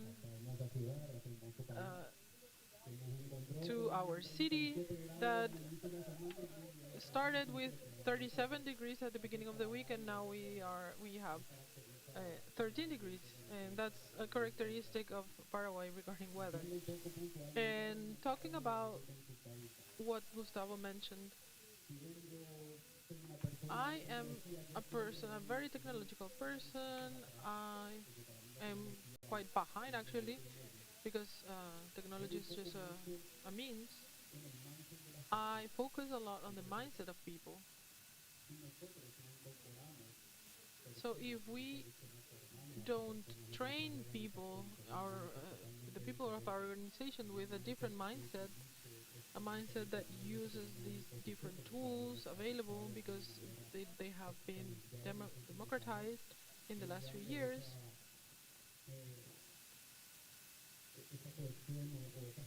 that cohesion of the technologies.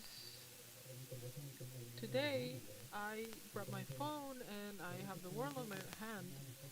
So I think my first recommendation is to work on the mindset of people so that these people can have the power that this technology gives us to boost this technology. My second recommendation, we always want to uh, use AI in everything because it's the new hype.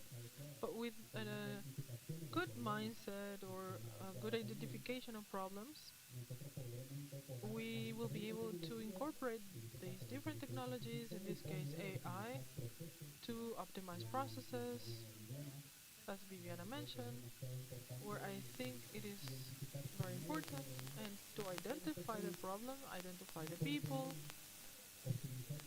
optimize processes, and in that way incorporating these different technologies in solving these fraud problems, for example, or ethical problems, where I always say the computer will do what we ask for. So it depends on what we tell them. And there are yes, of course, there are different technologies. We talk about AI as just one thing, but it is many different things.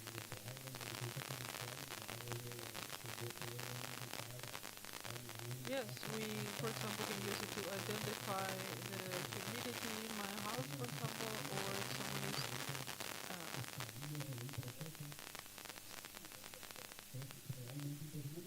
so being able to process this information is incredible.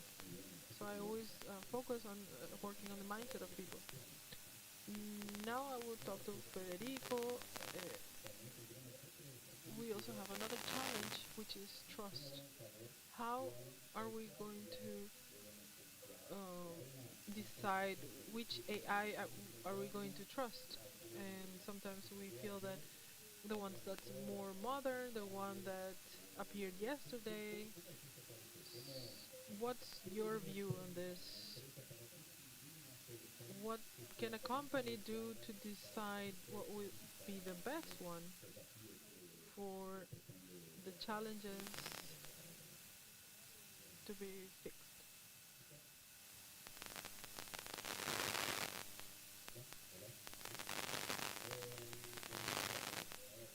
Good morning, everyone. This is a very broad question because we need to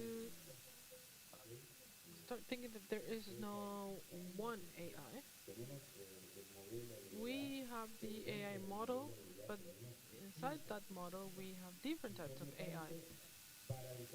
Hence, to understand, we need to understand the types of AI and where we're going to apply them in the process. Now we're talking about due diligence and compliance. I don't want to be very technical and start talking about generative AI, predictive AI, machine learning, deep learning, of these different topics. But we need to think that AI exists for 40 years now. We are now talking about AI because after a couple of years, the access to AI has been democratized. Now everyone has ChatGPT, Claude, Copilot, and people are amazed. But this has existed since 40 years ago, and we are only applying it since 5 years ago.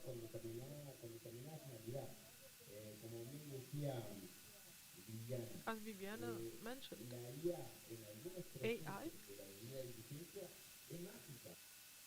in some processes of due diligence is magical because it helps us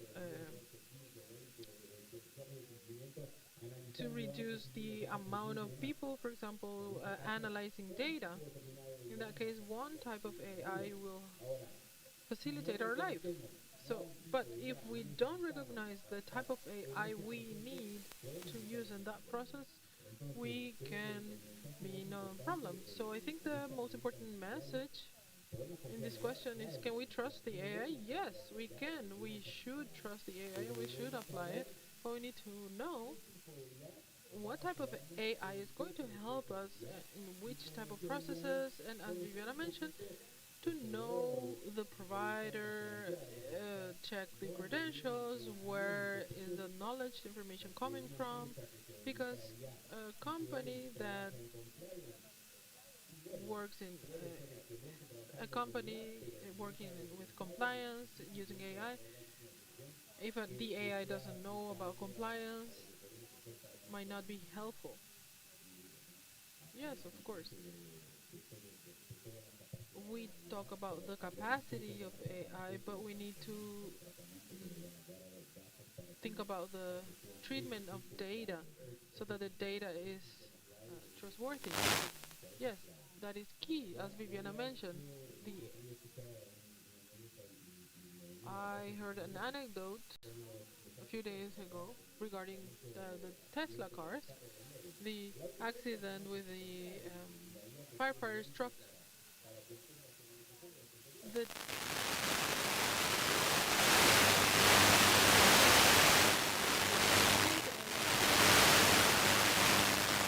fire truck, and Tesla did not fail, but the person who added it to the failed because they used information so that it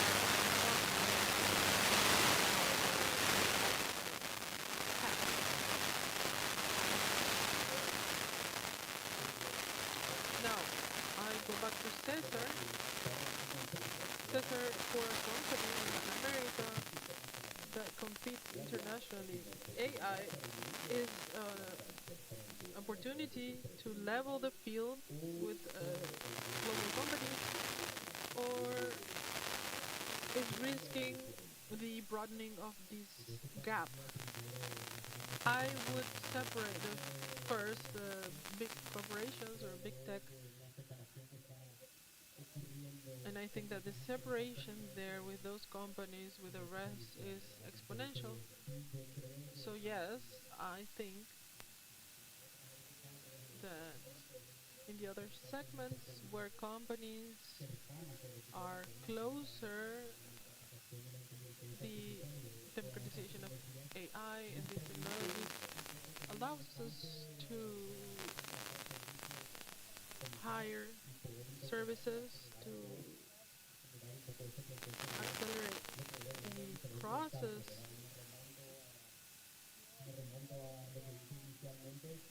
And I always talk about people and problems, and what you mentioned now, which is data governance.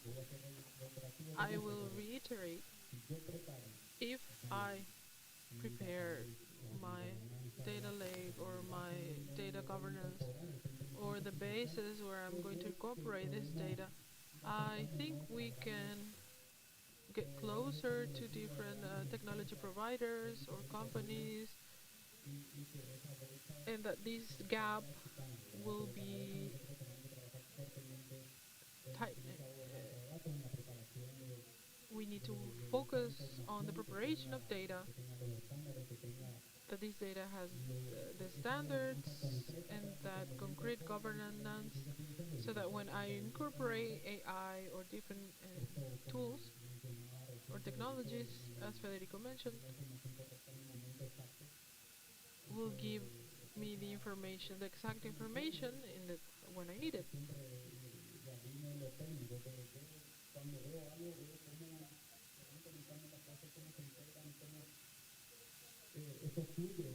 And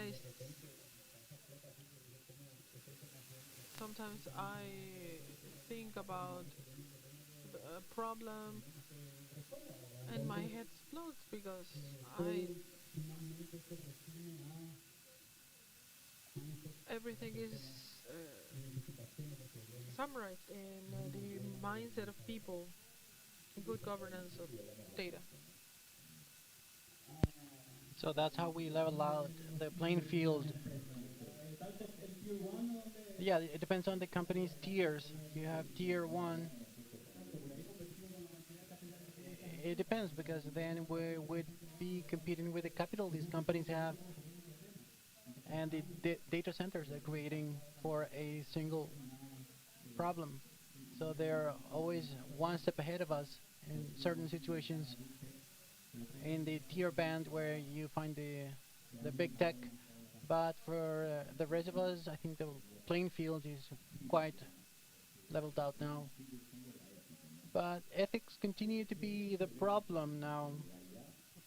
What ethical risks to AI you believe companies in the region are still failing to see? Well, I'll start from what Federico mentioned. I believe one of the main risks we see coming from the Ecuadorian legislation. I'll give you an example. In Ecuador, we have an express right of people to not be the subject of uh, tools, due diligence. In Ecuador and many countries in the world, you need to ensure that there's a human being that is comparing, checking information to comply with the law so that you can receive an individual risk score without the perception that only because of an AI report we are, uh, let's say, harming a right. This is the basic job of a compliant model. Then there's also fundamental risks like errors. But like like Cesar said, the organizational mindset. What happens if the organization implements an AI tool only as something trendy and then it lets go of it? What happens if you stop updating information and the worker makes a mistake based on information provided by the AI? In that case, then the company is responsible for any damages and all the legal consequences of this mistake. I think this is something important when someone is implementing AI tools. You should ensure that there are periodic external audits by experts to check the impact of these algorithms used by the AI models and also to validate the security and privacy infrastructure. Even if we hire a third party vendor, this should be in the contract. The client needs to have the right to do these reviews in order to ensure that their information is protected. Something that's really important and we need to prevent risks for is information leakage. Not only company information leakage, the company also stores shareholders, customers' information.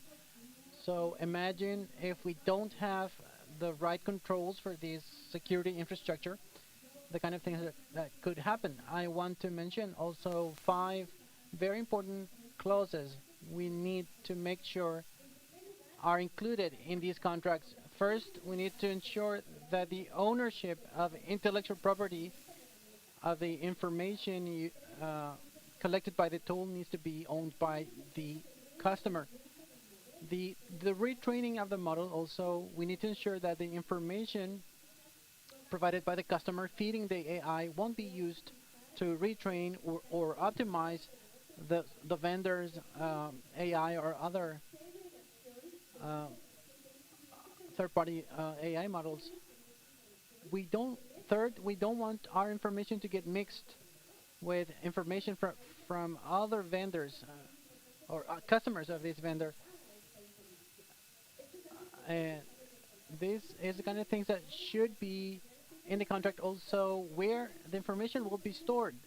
Because depending on the jurisdiction, we have different levels of information being stored. And the other obligation is the obligation to destroy the information once the contract expires. Finally, it's also very important to have in writing that the vendor needs to inform the customer in case of an incident or a security breach, and they also need to inform the customer in advance, well in advance, if there will be any changes to the AI model. These aren't the only clauses that should be in the contracts. These are the like a boilerplate clauses. Uh, uh, for us, it's something new.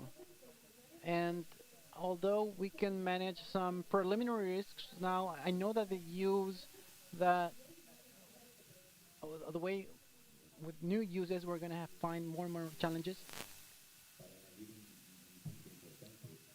To add an important point, we follow all the clauses we need to include in the contracts, but we also suffer from lack of legislation in the Latin American region.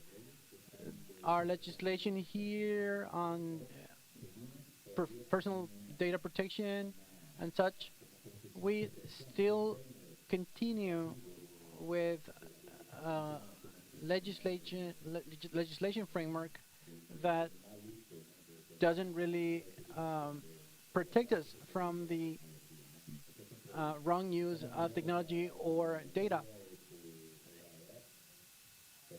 The EU has its own AI Act, for example, but there's still many things that could be done, which should be done for the compliance officers, all the lawyers, and the legal community. Well, there's always lots of things to do. Now, Federico, if well, they say that AI produces a lot of false positives. It automates monitoring, but do you think there are tasks that AI shouldn't touch at all, where humans are irreplaceable? And where would you set that boundary? Well, the boundary is the decision making, because the boundaries I may establish today will shift tomorrow. AI and technology progress so fast. We've repeated this many times. We hear it every day. If we if we set a boundary today, then it will be obsolete tomorrow. The boundary would be then the final decision. And I go back to what Cesar Viviana said before, Gustavo said before. It's the human being with their own mindset, ethics, legislation, and the purpose that they are seeking. We've been working for in compliance systems for 30 years now, and we've gone through this process of changes in paradigm changes. It's probably the strongest one so far, but of course, in those paradigm changes, although we are technology providers, vendors, it's really clear to us that nobody should tell you whether a tool will have the final say, yes or not, yes or no. A tool can give you the most largest amount of information, data for a decision, but human beings are the ones making the final decision. And that's where the boundary lies. And you can't change that because the responsibility lies with the human being. Uh, we can talk about AI and AI applied to false positive. It's excellent for working on false positives because we have maybe 100,000 customer portfolio and we may have 30,000 false positives. The AI will learn on the first sweep, but there will be other false positives, other matches, or other data that need to be analyzed by a human being.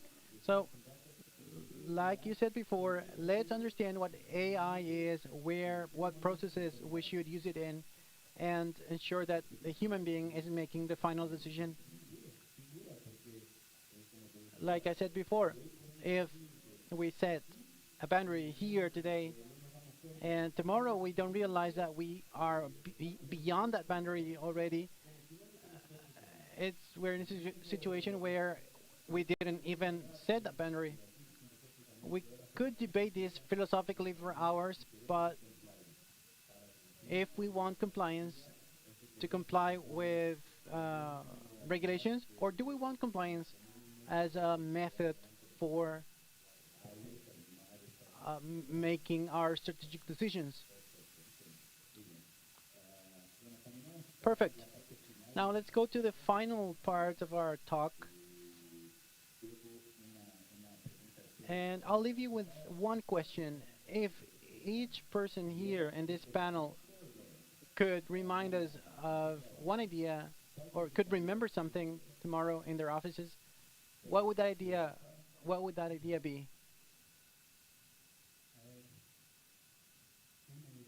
One idea, if I could remember one idea. Not using ChatGPT for everything. No, AI actually powers, amplifies what we do. We have lots of tools to make those fraud analysis, compliance processes much agile. But uh, the human being is the one setting those boundaries, like Federico said before. So the idea is that the machine shouldn't be using us. Let's let us use the machines in order to defend our values, our ethics, to make things more just. Let's use AI for those things. I'll be speaking as compliance officer. One of our main roles are promoting an ethical culture and prevent risks. People will use AI tools whether the company authorizes or not. And that's why now even more so institutions should double efforts to build a compliance, ethics, integrity culture to prevent the risks of irresponsible use of AI tools. This again is has to do with what Cesar said. Everything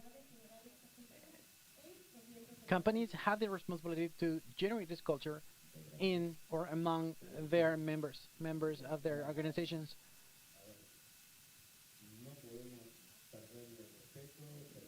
We shouldn't lose respect for AI. We need to get to know it. We can't be afraid of it. That's the message. We need to learn about it as much as we can. We can't refuse to use it. There's no way to stop this, but we need to learn about it. We need to implement it in the right way and supervise it at all times. There are errors, mistakes, and biases. Let's be responsible then. Let's check. Let's see. Let's check the information sources. That's the kind of things we should do. Perfect. Thanks. Thanks a lot to all of you. Before I give the floor to Rafa, I invite you to stay here because we have a final reflection for the wrap up of this panel. Thank you very much.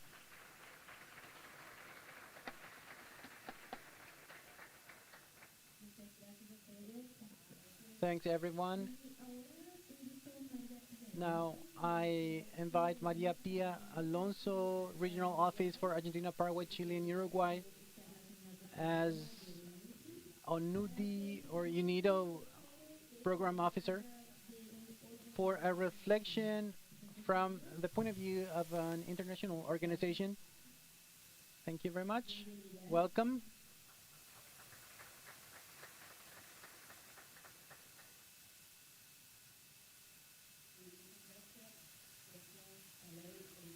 Thanks to Alliance for Integrity and GIZ for the invitation. Uh, it's been a really interesting week.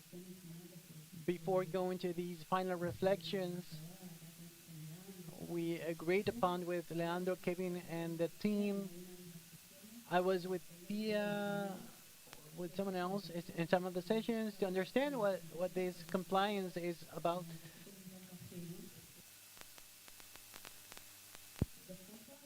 And I discovered two things. That you are like a big family, like a self-help group.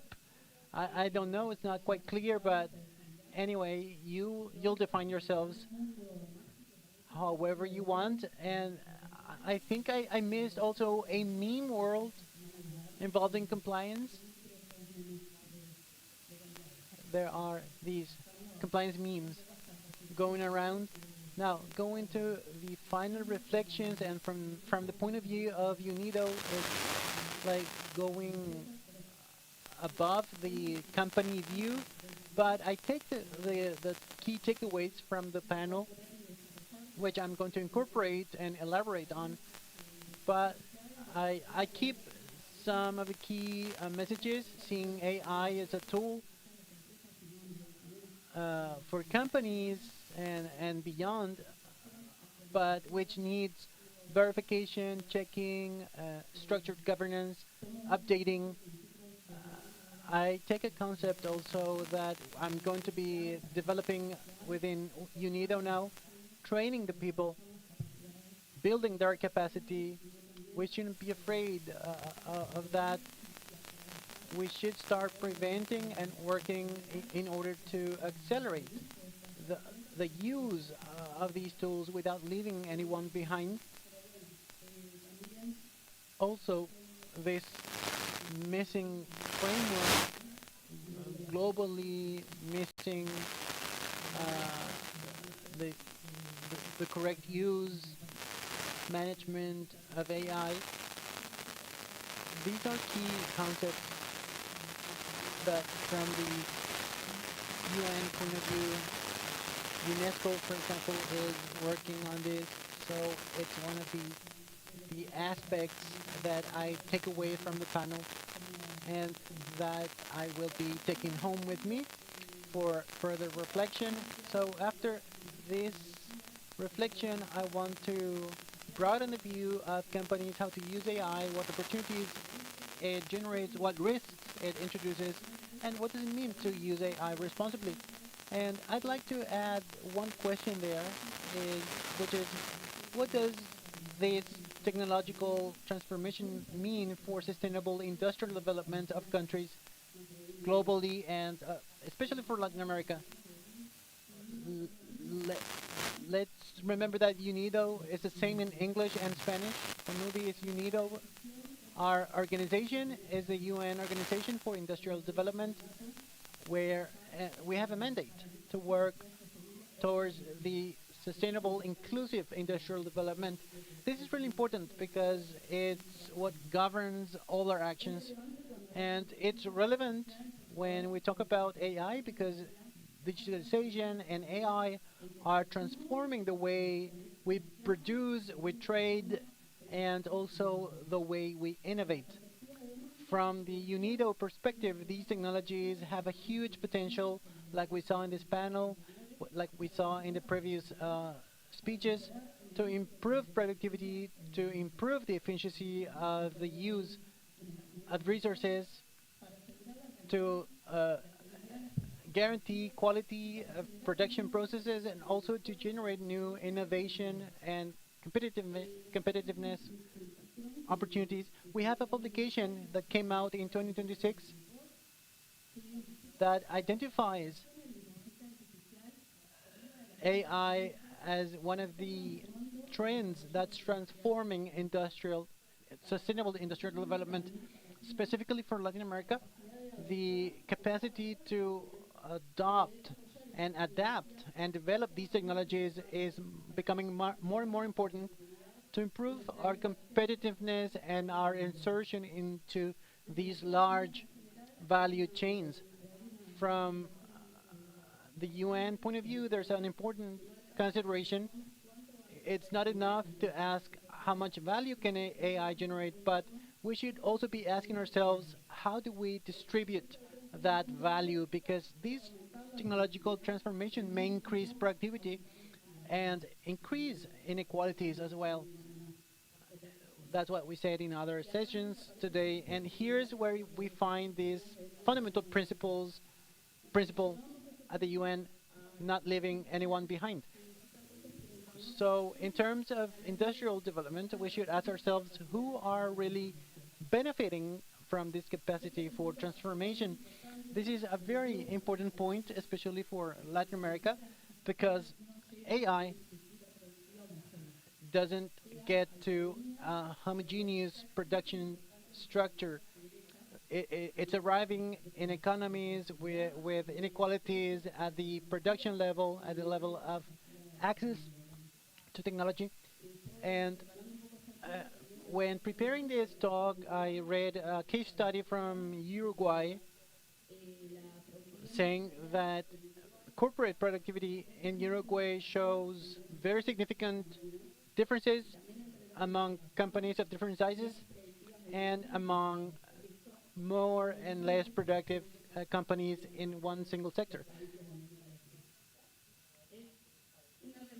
It's a reality with different characteristics and magnitudes, and we also need to take into account for the actions that we may implement in our countries. So there's also a question here that I thought was key, and I wanted to bring it up. Will AI help us close those gaps or not? Or not? A company, large one, could have digital infrastructure. It could have data, maybe. It could have financial resources, specialists, and the capacity to incorporate the new technologies. So for a small company, then, those conditions are possible. Do they necessarily exist? So that's why one of the risks we should consider is that AI shouldn't reproduce these existing inequalities. There's also the risk of amplifying these gaps and inequalities among companies, and that's the kind of thing we should pay attention to. From this inclusive industrial development at UNIDO, promoting the adoption of AI is not enough. We need to generate certain conditions so that this option is possible for micro, small, and medium-sized enterprises, which are the predominant ones in our countries. They were asking about this structure. 90% in Uruguay are MSMEs. I think all the other countries are the same. So what are the challenges? This implies intervening and investing in digital capacities, in training, in infrastructure, in access to financing, and better conditions for that financing so that these companies can have access to this. We need to strengthen the innovation ecosystems in the countries as well, because if technology goes faster than our capacity to incorporate it, there is this risk that I said before. The more productive companies will go faster, and those behind will stay even further behind. Something similar happens when we think about employment and future employment. This was covered in general. We covered this in general when we talk about AI. The conversation about AI in different spheres focuses mostly on how many employments will no longer exist, how many jobs will no longer exist, or which jobs could be automated, fully automated. But a more important question is perhaps what capacities do we need to develop to build today so that this doesn't happen, so that these people can work with these technologies, new technologies, instead of uh, calculating how many jobs will be lost. This requires continuous training and updating of capacities. It requires working more closely with the education system. It requires identifying the needs of the production sector and working in alliance or in partnership with governments. In other words, technological transition should focus on these capacities that need building. When we say nobody should be left behind, we can't forget that these gaps have an important gender dimension. If women continue to be underrepresented in STEM sectors, and many women are represented here, so I really celebrate that. But if there's also a risk that women could be underrepresented in the decision making as to what kind of AI is built and what it's used for. Very often we think of AI ethics fundamentally in terms of controlling the risks and the biases in the privacy, transparency, and security, or in the responsibility for decisions. This is all indispensable, and like we said in this panel and others, it's important to have this in mind. But from an industrial development perspective, we can broaden our view there and say that responsible AI should not only avoid damages, it should also contribute to generating more inclusive development opportunities. So this entails asking ourselves who participates in the design, what data do we use, the time for access to this technology, what companies can actually incorporate this. Integrity should not be only at the end of the process when we see there's a problem or when the company is checking whether they met or not certain regulations. Integrity should involve deciding how we design the whole process, involving the different value chains across different markets. They have the capacity to prove how data is used, how decisions are made, and who has or holds responsibility for decisions. This could become a condition to decide whether you participate in certain markets or value chains. So that's why ethics and competitiveness are not opposing targets. Carolina said that this is closely related to sustainability, and I agree with that 100%. Responsible governance of AI can also become a source of trust. Also, in this result of being more competitive in a sustainable way, let me mention that UNIDO has a global partnership on AI for the industry and manufacturing.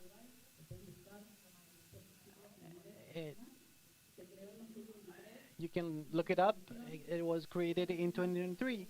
The mission of this is to connect with what we said before, how to democratize AI for sustainable industrialization while putting the emphasis on people.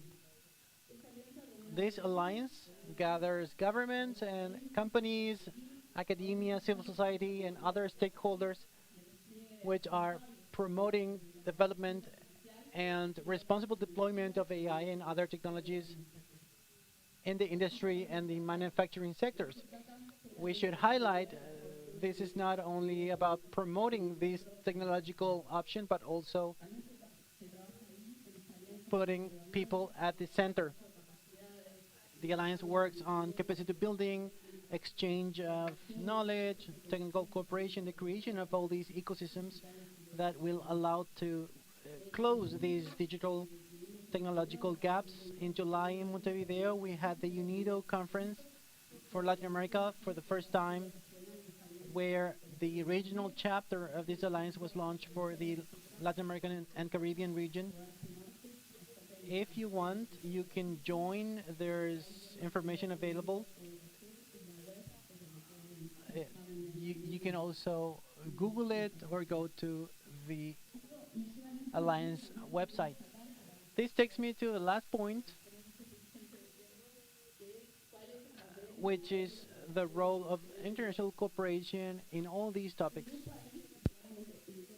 No country or business alone can move forward individually and solve on their own the challenges of this transformation.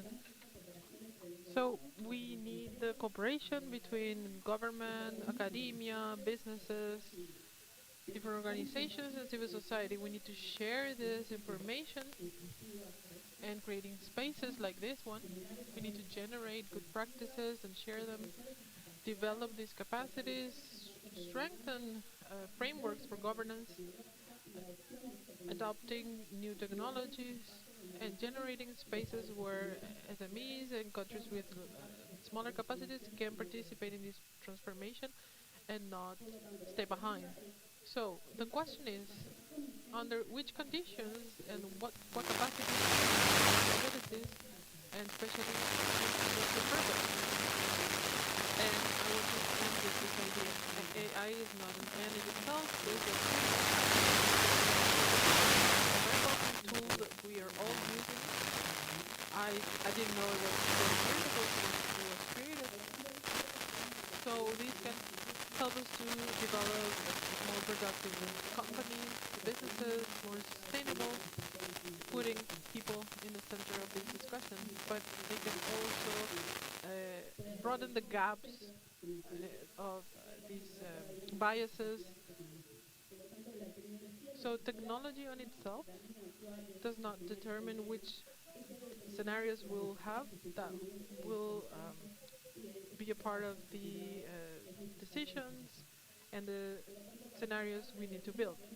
So from UNIDO, the challenge is that technology and responsibility move forward together. The companies can innovate and compete, but these opportunities are created equally to move forward to for sustainable development. And it should not only be measured by what technology and what is able to do. It should be measured, but by how many people, how many companies, and how many countries are benefited by the use of this tool. And to achieve that, we need more responsible companies who are working together with international cooperation. Thank you very much.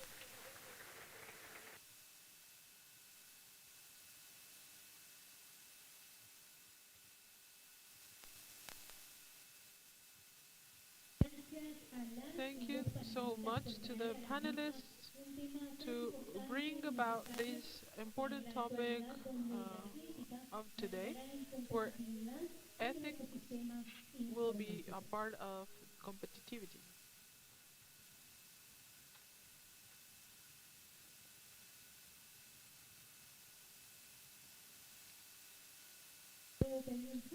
Continuing, I would like to ask for a big round of applause for Christina Richter.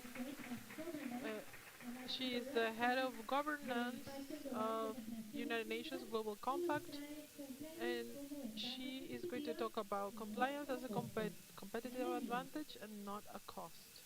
Welcome.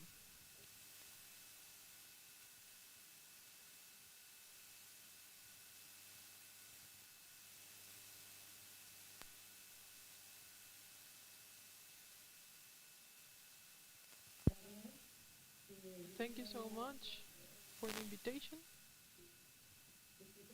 I will talk about this topic, compliance as a competitive advantage and not as a cost. And I was so happy to prepare this talk because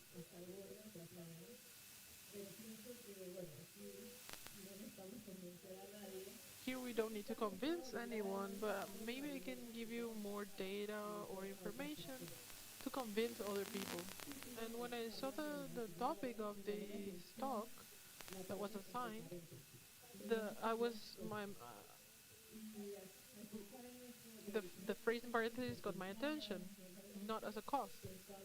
When we think about compliance, we think about avoiding a fine and to comply with the law, to go through the audit process.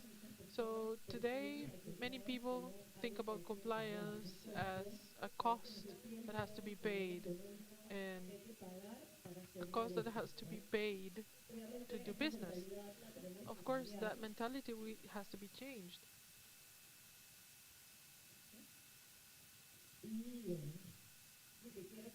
And what I would like to analyze today with you is how what's the cause of not having compliance, and we need to think also if we can avoid losses to creating the conditions to win or to generate value, which is to generate a competitive advantage. So to start, what I did was to get data and to have statistics. I asked myself, how much does it cost not to have compliance? And I found this study from the Occupational Fraud 2026, a report to the Nations Association of Certified Fraud Examiners. And I want to show you one of the findings. And this study is based on 2,402 cases from 143 countries, reporting causing the losses of more than $3.4 billion. They discovered that the median loss was of 5% of their revenue each year. And they also analyzed and discovered that 43% of frauds were detected by tips, which is nearly 3 times as many cases as the next most common method. We can also see that more than half of tips came from employees, and almost 1/3 came from vendors and customers. Besides, they also analyzed the media for, I think the first one was emails, and these were all very useful information. Here we can see the systems. The report also talks about the profile of the fraudsters. 84% of fraudsters displayed at least one behavioral red flag. It also analyzes how much was the cost of not detecting this fraud. They also analyze the percentage of employees that committed fraud. Now the schemes, 90% of cases were misappropriation schemes. 6% of cases were financial statement frauds. Even, and this is just only 6%, but the median loss was of $1 million. And finally, they discovered that almost half of the cases there was corruption included in almost half of all reported cases. In regards to the profile of victims, the SMEs were the ones that went through the bigger amount of losses. And regarding controls, we can see that when there were audits, surprise audits, or different levels of management reviews or proactive data monitoring and analysis, losses were decreased. There were lower losses and faster detection, and then more than half of the victims modify their anti-fraud controls following the fraud. And more than half of occupational frauds occurred due to lack of internal controls or an override of existing internal controls.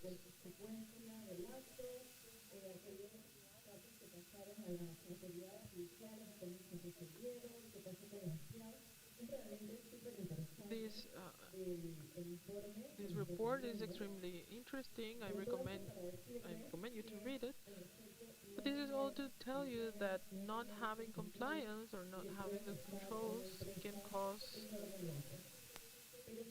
huge loss to companies. But if compliance is only there to avoid losses, we're still thinking of compliance as an insurance policy. The interesting question is whether it can also create value. How does this conversation matter now? How compliance can become a competitive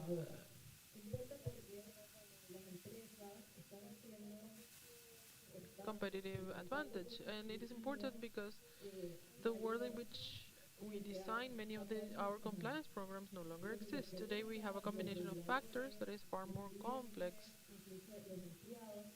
Clients, employees, they don't ask themselves if a company is just complying with the law. They want to know how they are impacting the environment, the community, how they treat their employees. So nowadays, trust that a company can create in their environment is more than it becomes economic value. And that's what we want to do to generate this competitive advantage.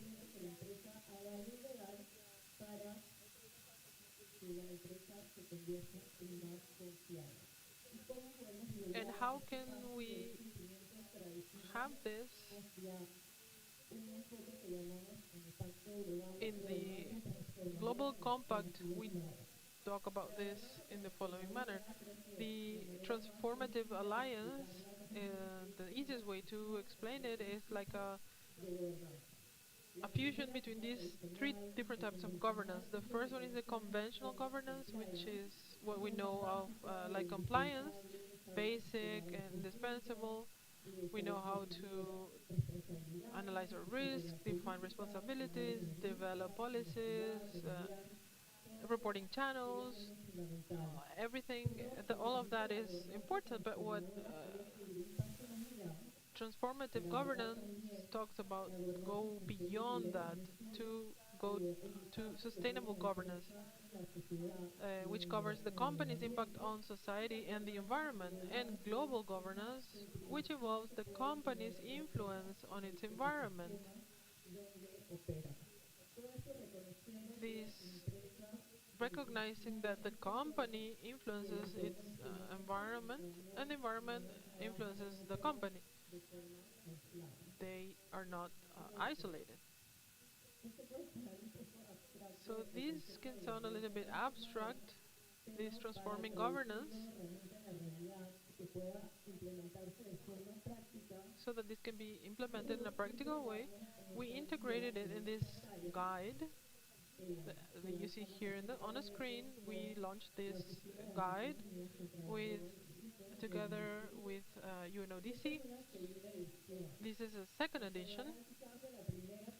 Maybe you might remember there was a first publication in 2003 with a red cover.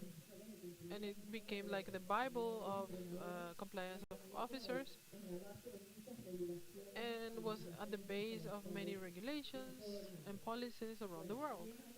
Well, 10 years ago, 10 years later, sorry, we launched,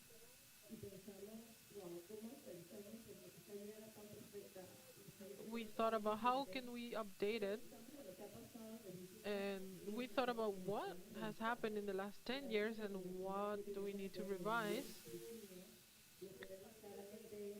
And what we see here clearly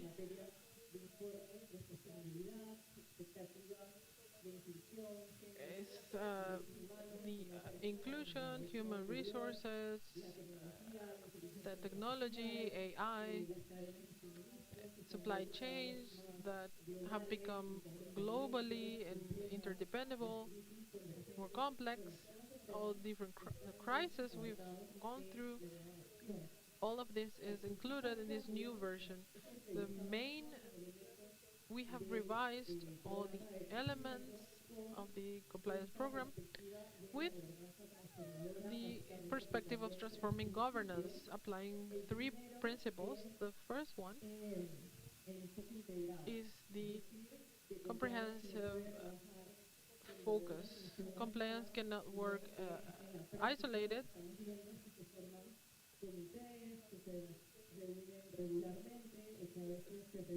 There has to be some committees.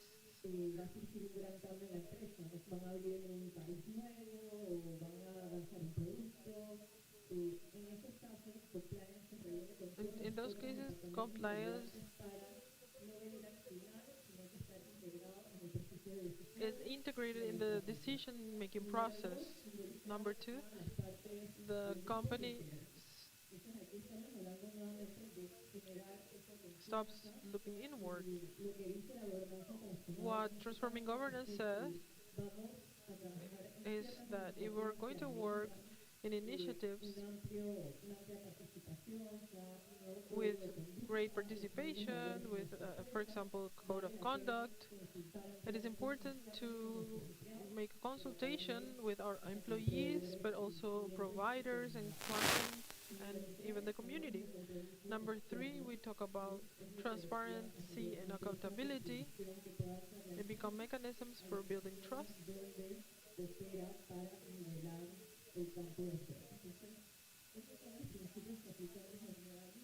Those are the principles that we added to the new guide. And but for now, we have it in English. We will translate it to Spanish. There is a chapter on monitoring that was completely renewed.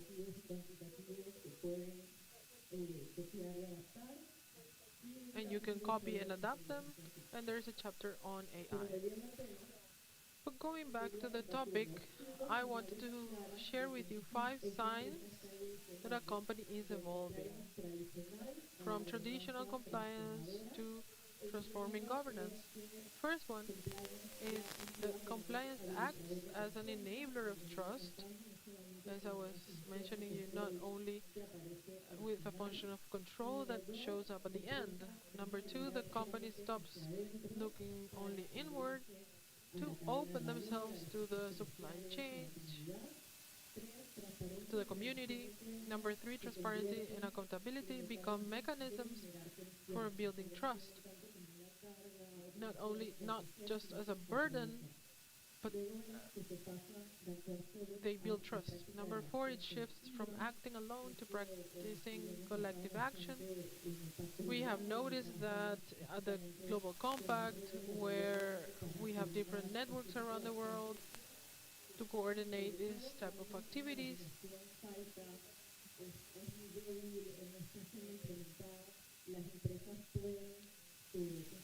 companies can together with civil society and governments to improve standards in an industry, in a sector. And finally, we not only talk about policies, but also creating a culture of integrity. And here we have the topic where the you can say no, that can report where incentives are aligned with company values. And to finish, I would like to close with statistics. I think those are the best arguments to see that all this work of transforming governance actually transforms value or creates value. And I found this report. I don't know if you have heard of it. Ethisphere is an NGO, Ethisphere. They launched a report that analyzes the stock performance of publicly traded companies that are part of the world's most ethical companies and compares it with a global benchmark over 5 years. The ethics quotation analyzes more than 240 elements related to ethics and compliance, corporate governance, ethical culture, speak up, social and environmental impact, among others.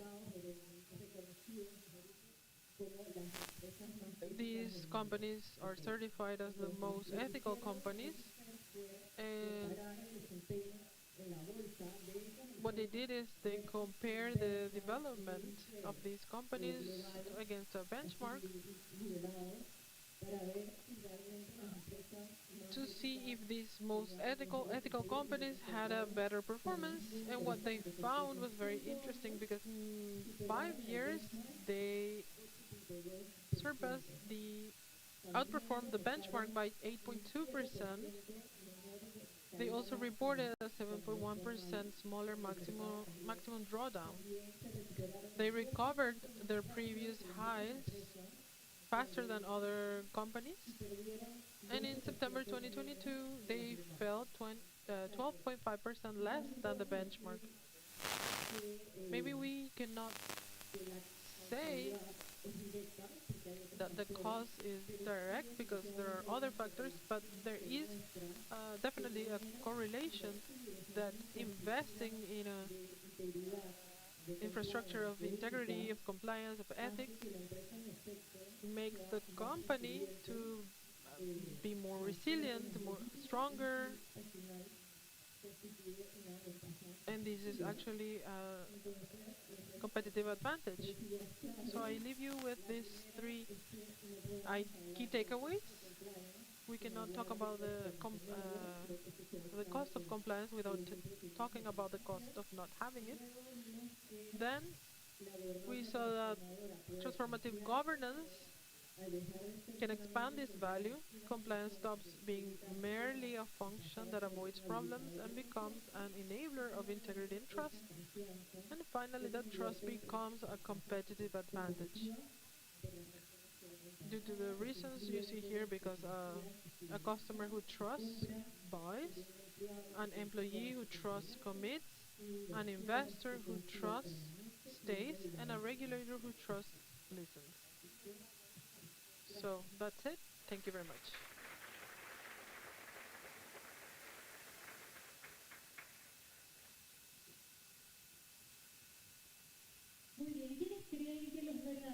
Great. So who thinks that the heroes are people with integrity? We leave this session with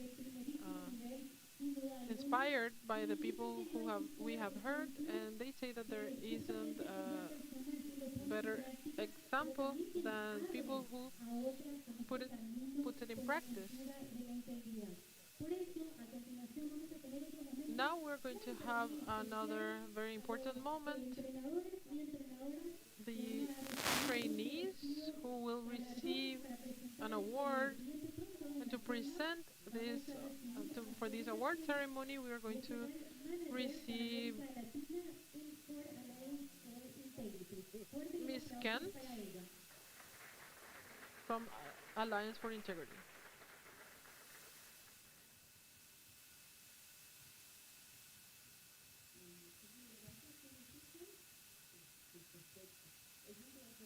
Thank you very much. It is a pleasure for me to share this space with you. This is a very important space in this Integrity Week, and we want to close this session with Trainees of the Year and closing ceremony. And these are the trainers on corruption prevention from 2025, and we want to thank. And as each week, we want to dedicate them. We want to dedicate a space for them because they have contributed in an exemplary way with all their hearts for the capacities to be improved in corruption prevention,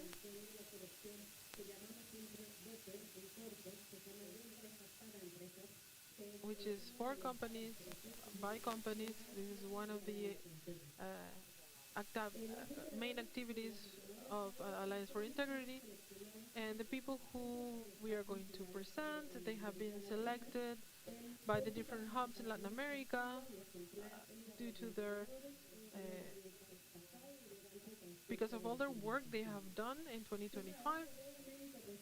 Their work reflects dedication, commitment, and a lot of impact in the regional network.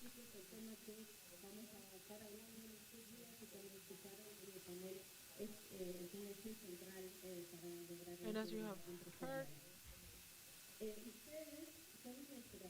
you are an inspiration for the network, and you are examples of the work we are doing. And I just want to congratulate all the trainers and thank you so much for being an active part of this Latin America, the Latin American network.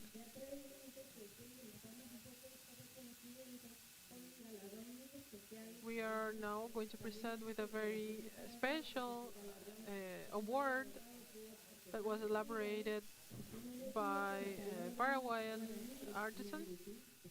And I think the word is ñanduti, which means in Spanish. Ñanduti means spider web.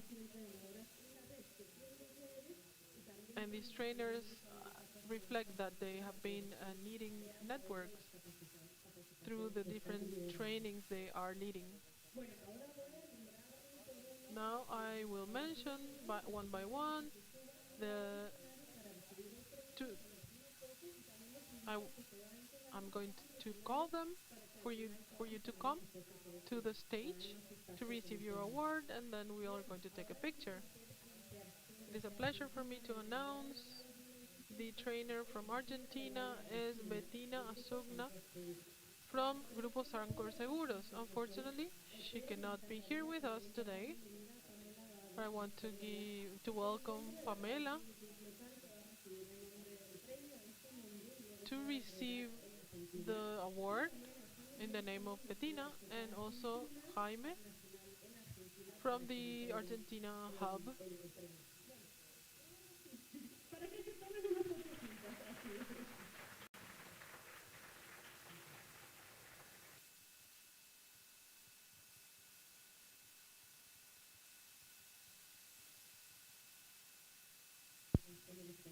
Let's take another photo and you can stay on the stage. We have the honor to announce that we have as trainer for the year. My Portuguese isn't quite polished. Mateus from Brookfield. Please join us on the stage. And also Rafaela Cabana from the Global Compact, Brazil's network, to present the award.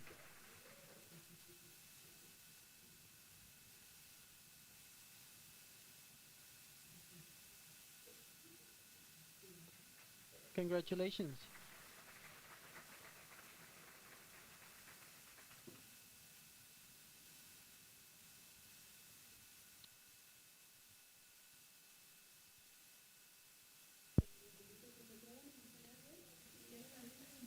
Please stay on the stage. I know we want to break for lunch, but this won't take long. From Chile, we invite Constanza Munoz, Trainer of the Year 2025, and Mariana Achica Chile, representing the National Hub from Chile.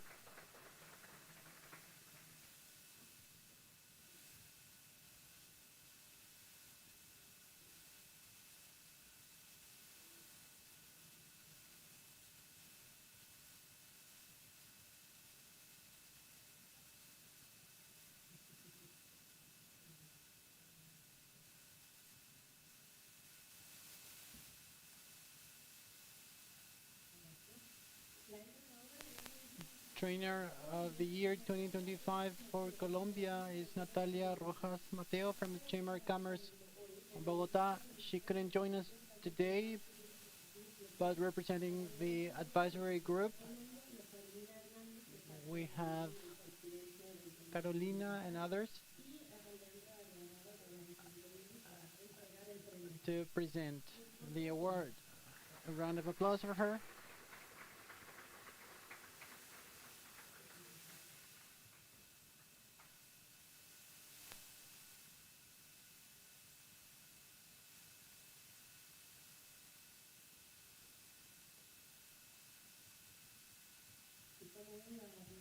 As you can see, the Latin American network is really big.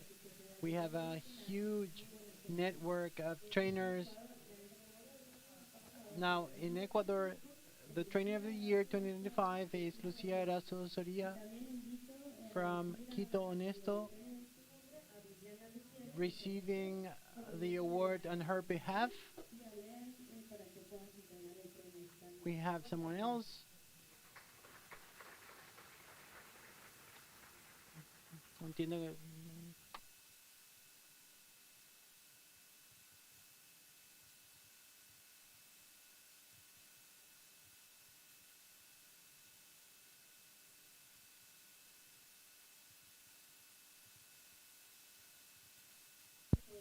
Also, I'm pleased to announce that from Mexico, we nominate Trainer of the Year, Ricardo Corona. Gustavo Perez will be receiving the reward on his behalf, and the Mexican Regional Hub representative. Are they here? Yes, they are.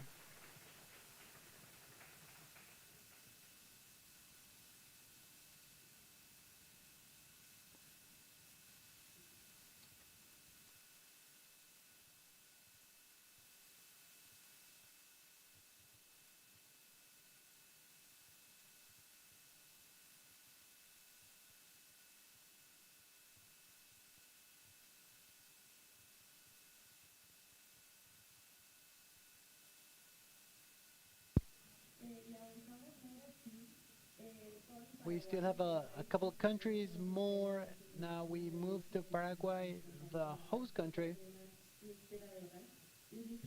It's my pleasure to invite Leila Insaurralde from the Controller's Office at Paraguay. She's Trainer of the Year 2025 and also the representative of the National Hub to present the award.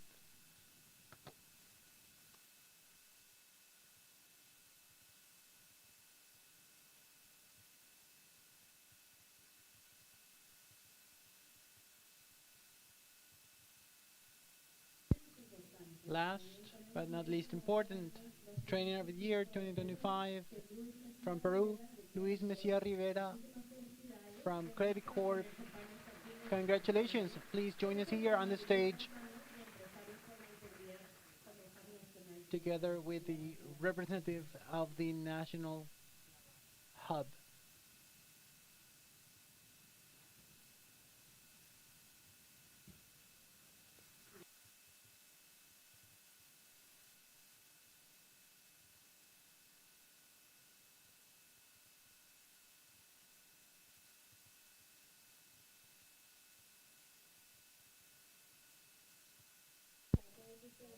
While we take the one last photo, I want to thank everyone for the commitment, because you are the example that integrity is lived every day. You are our inspiration, actually, and congratulations again. This award is an invitation to continue building integrity environment in your own communities. Thank you.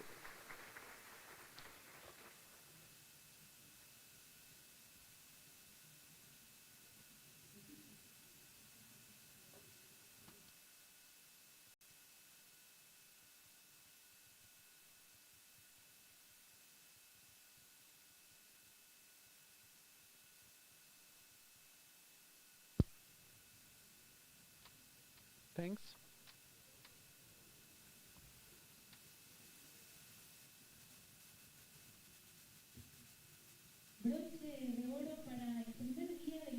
Now, this is the closure of the first day of the regional conference. We want to thank everybody, all those people making this possible, the attendees, and those joining us online. Please remain connected to tomorrow's sessions to continue the dialogue in your own organizations.